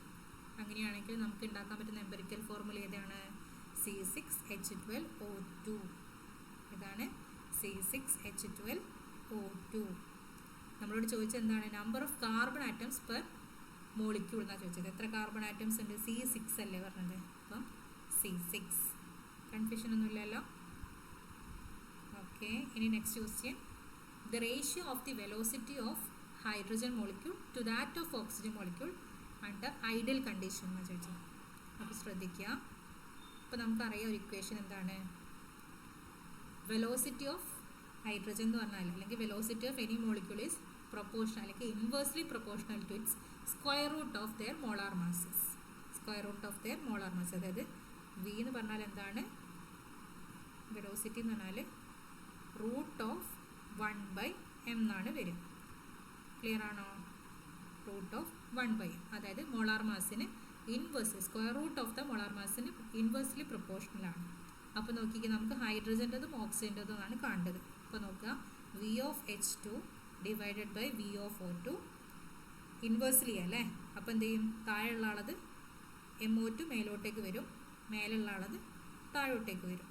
ഇനി മോളാർ മാസ് അറിയില്ലേ? ഹൈഡ്രജൻ്റെത് 2 ആണ്, ഓക്സിജൻ്റെത് 32 ആണ്. നമ്മളോട് വെലോസിറ്റിൻ്റെ റേഷ്യോ ആണ് ചോദിച്ചത്. ഫ്രം അതായത് ഹൈഡ്രജൻ ടു ഓക്സിജൻ ആണ് ചോദിച്ചത്. അപ്പോൾ നമ്മൾ എഴുതുക root of 32 divided by 2 root of 16 is equal to 4 എന്ന് കിട്ടും. ശരിക്കും ഇത് ആൻസർ വരേണ്ടത് 4:1 എന്നാണ്. പക്ഷേ നിങ്ങൾക്ക് തന്ന ഓപ്ഷനിൽ 1:4 എന്നാണുള്ളത്.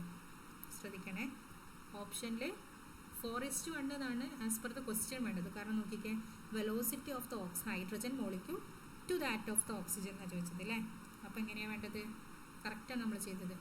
Velocity of hydrogen to the oxygen molecule നോക്കിക്കേ 4:1 എന്നാണ് വരേണ്ടത്. പക്ഷെ നിങ്ങൾക്ക് ആൻസേഴ്സ് വന്നതിൽ ഏതായിരിക്കും തന്നിട്ടുണ്ടാവുക? നോക്കിക്കേ 1:4 എന്നുള്ള ഓപ്ഷനേ ഉള്ളൂ. അപ്പോൾ ഇത് എഴുതിയതാണ്. ചിലപ്പോൾ കറക്റ്റായിട്ട് 4:1 എന്ന് പറഞ്ഞ ഓപ്ഷൻ ഉണ്ടെങ്കിൽ നിങ്ങൾ ഏത് മാർക്ക് ചെയ്യണം? ഇത് മാർക്ക് ചെയ്യണം. കുഴപ്പമില്ലല്ലോ. ഇനി നെക്സ്റ്റ് ക്വസ്റ്റ്യൻ.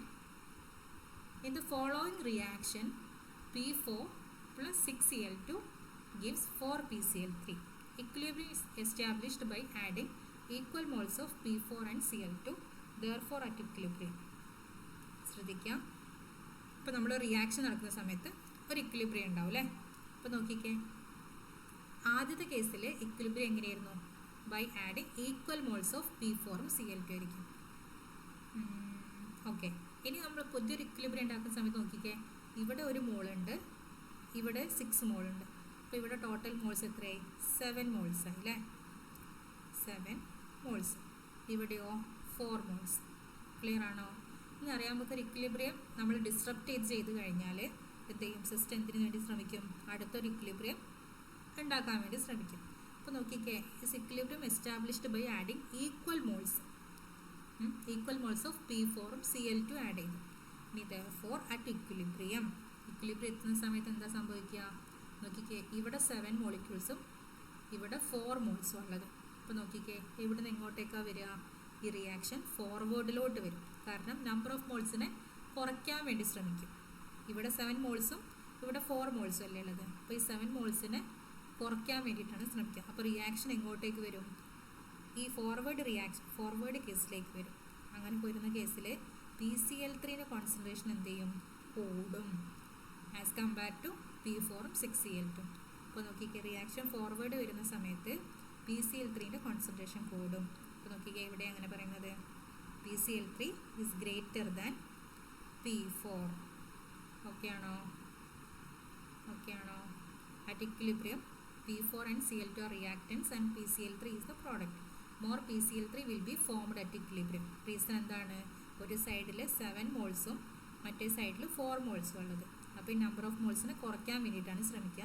റിയാക്ഷൻ ഇങ്ങോട്ട് വരും, ഫോർവേഡ് സൈഡിലോട്ട് വരും. അപ്പോൾ PCl3ൻ്റെ കോൺസെൻട്രേഷൻ എന്ത് ചെയ്യും? കൂടും ദാൻ P4. ശ്രദ്ധിക്കണേ. ഇനി next question. Choose the correct order of increasing acidity for the following nitro compounds. Benzoic acid ഉണ്ട്, methoxy benzoic acid, nitro benzoic acid. ഇതിൽ ശ്രദ്ധിക്കേണ്ടത് ഇലക്ട്രോൺ ഡൊണേറ്റിംഗ് ഗ്രൂപ്പുകൾ ഉണ്ടോ എന്നുള്ളതാണ്. ഇലക്ട്രോൺ ഡൊണേറ്റിംഗ് ഗ്രൂപ്പ്സ് ഉണ്ടെങ്കിൽ അവിടെ എന്താ സംഭവിക്കുക? അസിഡിറ്റി കുറയും. ഇനി ഇലക്ട്രോൺ വിഡ്രോയിങ് ഗ്രൂപ്പ്സ് ഉണ്ടെങ്കിലോ അവിടെ അസിഡിറ്റി കൂടും. അപ്പോൾ നമ്മളൊരു കോമ്പൗണ്ട് ഇങ്ങനെ അസിഡിറ്റീൻ്റെ കേസിൽ വന്നാൽ ആദ്യം അവിടെ ഇലക്ട്രോൺ വിഡ്രോയിങ് ഗ്രൂപ്പ്സ് ഉണ്ടോ ഇലക്ട്രോൺ ഡൊണേറ്റിംഗ് ഗ്രൂപ്പ്സ് ഉണ്ടോ നോക്കാം. അപ്പോൾ ഒരു നൈട്രോ ഗ്രൂപ്പ് വന്നാൽ നൈട്രോ ഗ്രൂപ്പ്സ് ഈസ് എന്താ വിഡ്രോയിങ് ആണ്. അപ്പോൾ അവിടെ എന്ത് ചെയ്യും അസിഡിറ്റി ഇൻക്രീസ് ആകും. ഇനി അടുത്തതാണ് മീത്തോക്സി. മീത്തോക്സി എന്ന് പറഞ്ഞാൽ ഇലക്ട്രോൺ ഡൊണേറ്റിംഗ് ഗ്രൂപ്പാണ്, അവിടെ അസിഡിറ്റി കുറയും. ഇനി ബെൻസോയിക് ആസിഡ്. ബെൻസോയിക് ആസിഡിന് അങ്ങനെ പ്രത്യേകിച്ച് സബ്സ്റ്റിറ്റ്യൂൻസ് ഒന്നുമില്ല, ഇൻ്റർമീഡിയറ്റ് അസിഡിറ്റി ആണ്. അപ്പോൾ ആദ്യം അസിഡിറ്റി ആർക്കായിരിക്കും കൂടുതൽ ഉണ്ടാവുക നൈട്രോ ബെൻസോയിക് ആസിഡിന്, ദെൻ മീത്തോ ബെൻസോയിക് ആസിഡിന്, ദെൻ ബെൻസോയിക് ആസിഡ് കേട്ടോ. അപ്പം CBA. ആദ്യം അസിഡിറ്റിൻ്റെ ഓർഡർ ചോദിക്കുകയാണെങ്കിൽ അവിടെ നൈട്രോ ഗ്രൂപ്പ് ഉണ്ടോ അല്ലെങ്കിൽ ഇലക്ട്രോൺ വിഡ്രോയിങ് ഗ്രൂപ്പ് ഉണ്ടോ നോക്കുക, പിന്നെ ഇലക്ട്രോൺ ഡൊണേറ്റിംഗ് ഗ്രൂപ്പ് ഉണ്ടോ നോക്കുക. ഓക്കെ ആണോ? ഇനി next question, the alkali nature of amines is due to the. Okay, സിമ്പിളാണ്. എന്തുകൊണ്ടാണ് അമൈൻസിന് ആൽക്കലി നേച്ചർ അല്ലെങ്കിൽ ബേസിക് നേച്ചർ വരാൻ കാരണം അമൈൻസിന് presence of unshared pair of electrons on nitrogen അല്ലേ. നൈട്രജനിൽ അൺഷെയർഡ് പെയർ ഓഫ് ഇലക്ട്രോൺസ് വരുന്ന കേസിലാണ് നമുക്ക് നൈട്രജൻ എന്ത് വരുന്നത് ബേസിസിറ്റി പറയുന്നത്. Amines are basic because nitrogen atom has lone pair of electrons. അപ്പോൾ അവരെന്ത് ചെയ്യും വിച്ച് ക്യാൻ ആക്സെപ്റ്റ് പ്രോട്ടോൺ. അതാണ് മെയിൻ ബേസിക്, അതായത് ബേസിക് ആവാനുള്ള റീസൺ കേട്ടോ, അൺഷെയർഡ് പെയർ ഓഫ് ഇലക്ട്രോൺസ് ഉള്ളത്. ഇനി നോക്കുക, ദി ഫോളോയിങ് സ്ട്രക്ചർ റെപ്രസെൻറ്റ്സ് എന്താണ് എൻ ഓക്സിൻ. അതിൻ്റെ സ്ട്രക്ചർ വരച്ചിട്ടില്ല അല്ലേ, ഞാൻ വരച്ചുതരാം.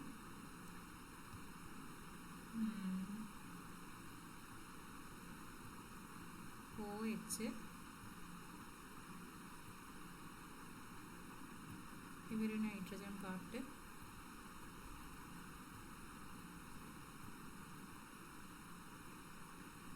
ഇങ്ങനെയാണ് സ്ട്രക്ചർ ആകുന്നത്. എന്നിട്ട് നിങ്ങളോട് ചോദിക്കുകയാണ് ഈ ഫോളോയിങ് സ്ട്രക്ചർ എന്തിനെയാണ് റിപ്രസെൻറ്റ് ചെയ്യുന്നത്. അപ്പം എന്ന് പറഞ്ഞാൽ ഇത് ഏത് സ്ട്രക്ചറാണ് ഓക്സിമിൻ്റെ സ്ട്രക്ചറാണ് കേട്ടോ. ഇതെന്താണ് ഒരു OH ഗ്രൂപ്പ് ഉണ്ട്, പിന്നെ അതൊരു നൈട്രജനോട് വന്ന് അറ്റാച്ച് ചെയ്ത് നൈട്രജൻ ഡബിൾ ബോണ്ട്, പിന്നെ 2 കാർബൺസ്. ഇനി ഹൈഡ്രസോൺ ഉണ്ട്, ഇമൈൻ ഉണ്ട്. ഓക്കെ, ഇതിൻ്റെ രണ്ടിൻ്റെ ഒന്ന് പറയാം. ഹൈഡ്രസോണിൻ്റെത് 2 R ഗ്രൂപ്പ് ഉണ്ടാവും, 2 R ഗ്രൂപ്പ് ഉണ്ടാവും. ഇവിടെ നിന്നൊരു ഡബിൾ ബോണ്ട്, ഇതേ സെയിം സ്ട്രക്ചർ തന്നെ. ഇതെന്തിനോട് അറ്റാച്ച് ചെയ്തിട്ടുണ്ടാവും, ഒരു അമൈൻ ഗ്രൂപ്പിനോട് അറ്റാച്ച് ചെയ്തിട്ടുണ്ടാവും, NH2. ഇത് സെയിം സാധനം തന്നെ. അപ്പോൾ നോക്കിക്കഴിഞ്ഞാൽ ഇതിങ്ങനെയാണ് വരുന്നത്. ഈ നൈട്രജൻ ഇവിടെ OHനോട് അറ്റാച്ച് ചെയ്ത് കഴിഞ്ഞാൽ അതെന്താണ് ഓക്സിമാണ്. ഇനി ഈ OHന് പകരം അവിടെ NH2 വന്നാൽ അതെന്തായി ഹൈഡ്രസോണാണ്. ഇനി ആ NHന് പകരം, അതായത് ഈ NH2ന് പകരം വേറൊരു R3 അല്ലെങ്കിൽ വേറൊരു R ഗ്രൂപ്പ് വന്നാൽ അതെന്താവും ഇമൈനാവും. ശ്രദ്ധിക്കണം, OH ആണ് വന്ന് അറ്റാച്ച് ചെയ്യുന്നത്. ഇപ്പോൾ നോക്കിക്കേ, ഇതാണ് ജനറൽ ഹൈഡ്രോ സ്ട്രക്ചർ. ഇവിടെ ഒരു നൈട്രജൻ വന്ന് അറ്റാച്ച് ചെയ്യും, എന്നിട്ട് ഈ നൈട്രജൻ ആരോട് അറ്റാച്ച് ചെയ്യും, വേറെ ഏതെങ്കിലും ഒരു കാർബണുമായിട്ട് അറ്റാച്ച് ചെയ്യും. ഇതേതാണ് ഇമൈൻ കേട്ടോ. ശ്രദ്ധിക്കണം, ഓക്സിം ആണെങ്കിൽ നൈട്രജൻ OH ആയിട്ട് അറ്റാച്ച് ചെയ്തിട്ടുണ്ടാവും, ഹൈഡ്രസോൺ ആണെങ്കിൽ നൈട്രജൻ ഒരു NH2 ഗ്രൂപ്പായിട്ട് അറ്റാച്ച് ചെയ്തിട്ടുണ്ടാവും, ഇമൈൻ ആണെങ്കിൽ അതൊരു R ഗ്രൂപ്പായിട്ട് അറ്റാച്ച് ചെയ്തിട്ടുണ്ടാവും. ശ്രദ്ധിക്കണേ. അപ്പോൾ ഈ തന്ന സ്ട്രക്ചർ ഏതാണ്, ഒരു ഓക്സിമിൻ്റെയാണ്. ഇനി നോക്കണമല്ലോ, അത് വായിച്ചു പോയത്. ഇനി what is the half life of a zero order reaction that takes 25 minutes for 80% completion. 80% completion ചെയ്തു എന്ന് പറഞ്ഞു. അങ്ങനെയാണെങ്കിൽ അവിടെ എത്ര റിമൈനിങ് ആണ്, 20% ആണ് അവിടെ റിമൈനിങ് ആയിട്ടുള്ളത്. ഇനി ശ്രദ്ധിക്കേണ്ടത് half life of a zero order reaction ആണ് 25 minutes ആണ്. ഇപ്പോൾ സീറോ ഓർഡർ റിയാക്ഷൻ്റെ ഹാഫ് ലൈഫ് കാണാനുള്ള ഇക്വേഷൻ അറിയണം. T12 is equal to A0 divided by 2K. ഇതാണ് സീറോ ഓർഡറിൻ്റെ കേസിൽ. T12 is equal to A0 divided by 2K. ഇപ്പോൾ 80% കംപ്ലീഷൻ ഇൻ 25 minutes. അങ്ങനെയാണെങ്കിൽ അവിടെ എത്ര ഉണ്ട്, 20% ആണ് of the initial concentration remains. അപ്പോൾ നോക്കിക്കേ എങ്ങനെ നമ്മൾ സോൾവ് ചെയ്യാം. സോൾവ് ചെയ്തിട്ടുണ്ടോ അവിടെ? ഓക്കെ, നേരെ സോൾവ് ചെയ്തേ. A0 നമുക്ക് എത്ര ലാസ്റ്റ് ആൻസർ കിട്ടുക? ഓക്കെ, റേറ്റ് കോൺസ്റ്റൻറ്റ് തന്നിട്ടുണ്ടോ? 25 മിനിറ്റ്സ് തന്നിട്ടുണ്ട്. 80% കംപ്ലീഷൻ തന്നിട്ടുണ്ട്. T12 is equal to E0 divided by 2K.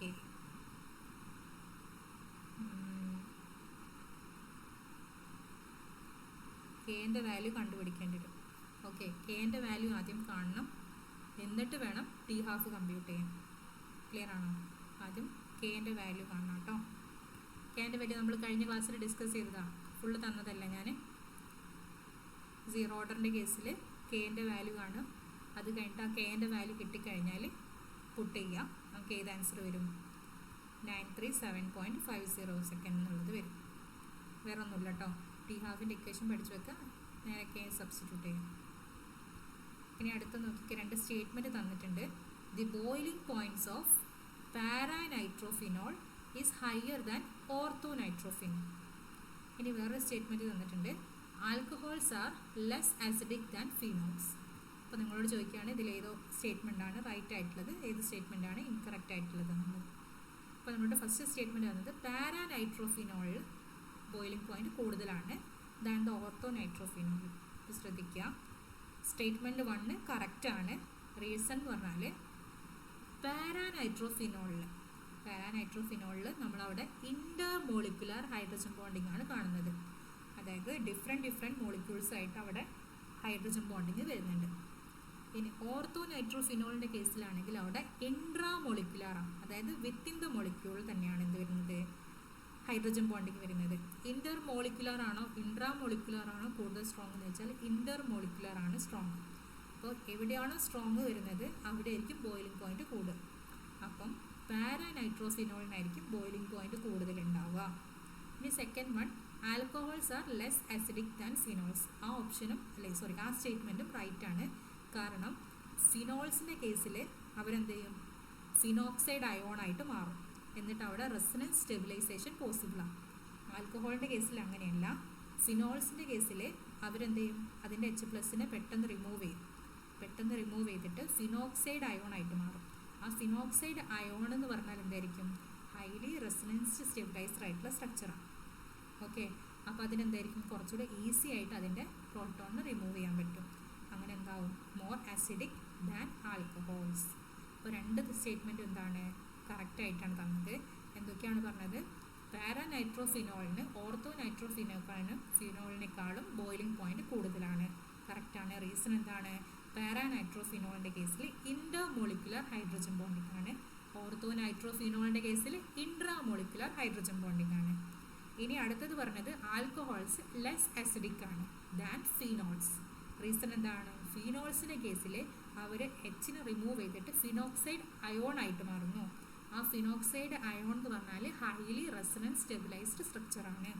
പക്ഷേ ആൽക്കഹോളിൻ്റെ കേസിൽ അങ്ങനെ റെസൊണൻസ് സ്റ്റെബിലൈസേഷൻ വരുന്നില്ല. അതുകൊണ്ട് ഫിനോൾസ് എന്തായിരിക്കും, മോർ ആസിഡിക് ദാൻ ആൽക്കഹോൾസ്. രണ്ട് സ്റ്റേറ്റ്മെൻറ്റും കറക്റ്റാണ്. ഇനി നെക്സ്റ്റ് ക്വസ്റ്റ്യൻ നോക്കിക്കേ.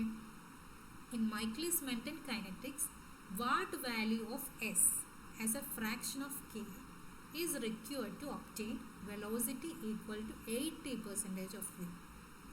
അപ്പോൾ ഇത് കുറച്ച് കാൽക്കുലേറ്റീവ് ആയിട്ടുള്ള ക്വസ്റ്റ്യൻ ആണ്. അപ്പോൾ നിങ്ങളത് ആദ്യം അറിയേണ്ട ഇക്വേഷൻ ഏതാണ്, ഞാൻ പറഞ്ഞു V is equal to എന്താണ്, V max into substrate concentration divided by Km plus substrate concentration. Okay, ഇനി ഇതിലെന്താ ചെയ്യേണ്ടതെന്ന് വെച്ചാൽ നിങ്ങളോട് പറഞ്ഞു എന്ത്, Kmൻ്റെ വാല്യൂ പറയാനാണ് പറഞ്ഞത്. 80% ഓഫ് V ഉള്ള സമയത്ത് velocity is equal to 80% V max. അപ്പോൾ നമ്മൾ എന്ത് ചെയ്യണം, ഈ V max അവിടെ നിന്നോട്ടെ. 80% എന്ന് പറഞ്ഞാൽ എന്തായിരിക്കും, 80/100, അതായത് 0.8 വി മാക്സ്. ഈ വിനെ നമ്മൾ എന്തായിട്ട് കൺവേർട്ട് ചെയ്യണം? 0.8 വി മാക്സ് എന്ന് കൺവേർട്ട് ചെയ്യണം കേട്ടോ. ഇനി വി എം ഇത് സിമിലർ. ഇനി എന്ത് ചെയ്യുക? ഈ താഴത്തെ ടേമിനെ ഇങ്ങോട്ടേക്ക് കൊണ്ടുവരും. ഈ വി എം ടേമും ഈ വി എമ്മും ക്യാൻസൽ ചെയ്ത് പോകും. ക്ലിയർ ആണോ? ഇവിടെ വി എം വരുമ്പോഴേ രണ്ടും ക്യാൻസൽ ചെയ്ത് പോകും. അപ്പോൾ ഇവിടെ 0.8 ഉണ്ടാവും അല്ലേ? ഇനി ശ്രദ്ധിക്കേണ്ടത് 0.8 ഇൻറ്റു കെ എം, ഞാൻ ഇതിൻ്റെ ബ്രാക്കറ്റിൽ നിന്ന് പുറത്തെടുത്തോട്ടാണ്, പ്ലസ് ഈ കംപ്ലീറ്റ് ടേം മേലോട്ടേ വരില്ലേ, 0.8 into substrate concentration is equal to substrate concentration. ഇവിടെ രസ് ബാക്കി ഉണ്ടാവും അല്ലേ? ഇനി നമുക്ക് കെ എമ്മിൻ്റെ വാല്യൂ ആണ് കാണേണ്ടത്. അപ്പം 0.8 അല്ല, വാട്ട് വാല്യൂ ഓഫ് എസ് എന്നാണ് ചോദിച്ചത് കേട്ടോ. അപ്പോൾ നമുക്ക് എസ്സിന് അവിടെ വെക്കണം. Okay, K M is equal to, ഞാൻ ഈ 0.8 എസ്സിന് അങ്ങോട്ടേക്ക് എടുത്തു. അപ്പോൾ എന്തായി? 0.2 ആയി. ഇവിടെ 1 ഇല്ലായിരുന്നോ? ഇവിടെ 1 ഉണ്ടായിരുന്നു അല്ലേ? ഇവിടെ പ്ലസ് ടേം ഇങ്ങോട്ടേക്ക് പോകുന്ന സമയത്ത് മൈനസ് ആയി. അപ്പോൾ ഇവിടെ എന്ത് വരും? 0.8 എസ് എന്ന് വരും. 0.2 എസ് എന്ന് വരും. ആർക്കെങ്കിലും കൺഫ്യൂഷൻ ഉണ്ടെങ്കിൽ ചോദിച്ചാൽ മതി കേട്ടോ. ഇനി നമ്മളോട് എന്താ ചോദിച്ചത്? സബ്സ്ട്രേറ്റിൻ്റെ കോൺസെൻട്രേഷനാണ് ചോദിച്ചത് അല്ലേ? In fraction of K M. അപ്പം എസ് ഈസ് ഈക്വൽ ടു എത്ര വരും? 0.8 K M divided by 0.2. Final answer എന്ത് വരും? 4 km. 4 k. ആരെങ്കിലും കൺഫ്യൂഷൻ ഉണ്ടോ? സിമ്പിളായിട്ട് കിട്ടിയില്ലേ? നമ്മൾ എന്ത് ചെയ്യണം? ഈ ഇക്വേഷൻ ആദ്യം അറിഞ്ഞിരിക്കണം. എന്താ നമ്മളോട് എന്താ പറഞ്ഞത്? Required to obtain a velocity equal to 80% of V max. ഇത് വി മാക്സ് ആണ്. അപ്പം 80% ഓഫ് വി മാക്സ് പറഞ്ഞാൽ ഈ വിനെ നമ്മൾ എന്തായിട്ട് എടുക്കണം? 0.8 വി എം എന്നാക്കി എടുക്കണം. ഈ വി എമ്മിൻ്റെ ടേമും ഈ വി എമ്മിൻ്റെ ടേമും കട്ട് ചെയ്ത് പോകും. ബാക്കിയൊക്കെ എന്ത് ചെയ്യുക? നേരെ സബ്സ്റ്റിറ്റ്യൂട്ട് ചെയ്യുക. ലാസ്റ്റ് ഫൈനൽ ആൻസർ നമുക്ക് എന്ത് വരും? 4 km. km എന്ന് വരും. ഇത് കെ എം എന്നാണ് ഇടാൻ പറഞ്ഞത്. ഓക്കെ, സിമ്പിൾ അല്ലേ? കുഴപ്പമൊന്നുമില്ലല്ലോ. നമ്മൾ നേരെ ഇക്വേഷനിൽ പുട്ട് ചെയ്യുക ചെയ്യുന്നത് കേട്ടോ. ഇനി അടുത്തത്, major limitation of using NMR to detect protein structures. അപ്പം ഇതങ്ങനെ പ്രത്യേകിച്ചായിട്ട് പഠിക്കണമെന്നില്ല, ഞാൻ നോക്കിയാൽ മതി. അതായത് ലാർജർ പ്രോട്ടീൻ്റെ കേസിൽ ഡിഫിക്കൽട്ട് ടു ഇൻ്റർപ്രറ്റ് എന്ന് പറയാം. ലാർജർ പ്രോട്ടീൻ അല്ലെങ്കിൽ ലാർജർ സൈസ് വരുന്ന സമയത്ത് അതിൻ്റെ അകത്ത് എന്തെങ്കിലും സിഗ്നൽസ് കുറച്ചുകൂടെ കോംപ്ലക്സ് ആവും, ഓവർലാപ്പിംഗ് ഒക്കെ വരും.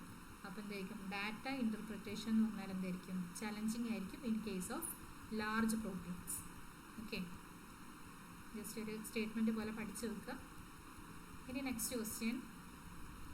Okay, in Michaelis Menten kinetics to increase the reaction velocity by 9-fold from 10% of v to 90% of the v. അപ്പം നമ്മൾ എന്ത് ചെയ്യണം? ആദ്യം നമ്മൾ നേരത്തെ ഇപ്പോൾ ചെയ്തല്ലോ ക്വസ്റ്റ്യൻ. നമ്മൾ നേരത്തെ ഒരു ക്വസ്റ്റ്യൻ ചെയ്തു, അതിലാദ്യം 80% വെച്ചല്ലേ ചെയ്തത്. അതേപോലെ നമ്മൾ ആദ്യം 10% വെച്ചിട്ട് ചെയ്യാം. അപ്പം നമ്മൾ നേരത്തെ ചെയ്ത അതേ ക്വസ്റ്റ്യനിൽ 80% യൂസ് ചെയ്ത് ചെയ്തില്ലേ? അതേപോലെ തന്നെ ഇക്വേഷനിൽ എന്ത് ചെയ്യുക? 10% വെച്ചിട്ട് ചെയ്യാം.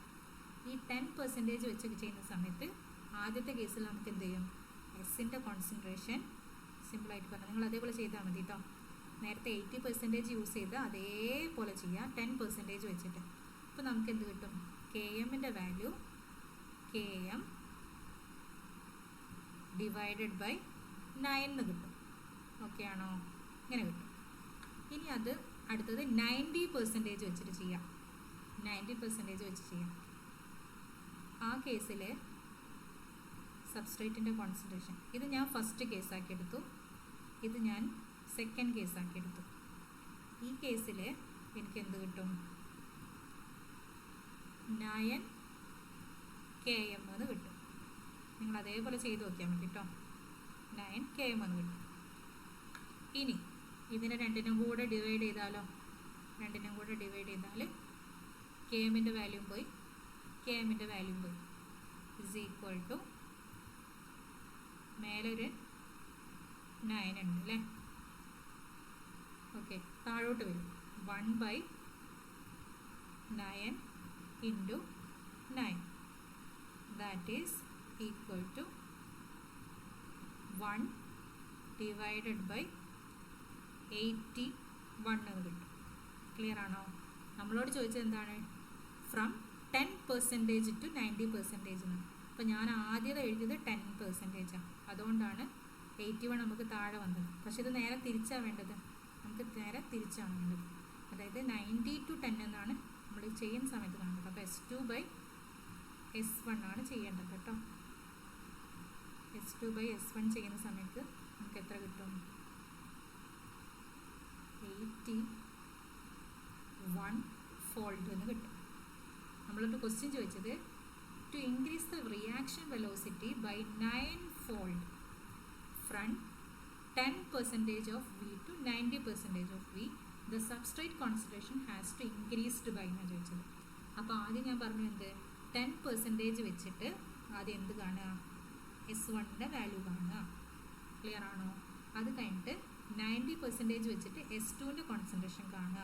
അത് കഴിഞ്ഞ് S2 ഡിവൈഡഡ് ബൈ S1 കിട്ടുന്ന സമയത്ത് നമുക്ക് എത്ര ഫോൾഡാണെന്ന് കിട്ടും.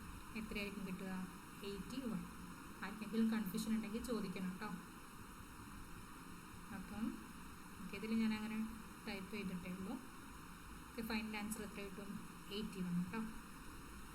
ഓക്കെ, അപ്പം 2020 22 കംപ്ലീറ്റ് ആയിട്ടുണ്ട് കേട്ടോ.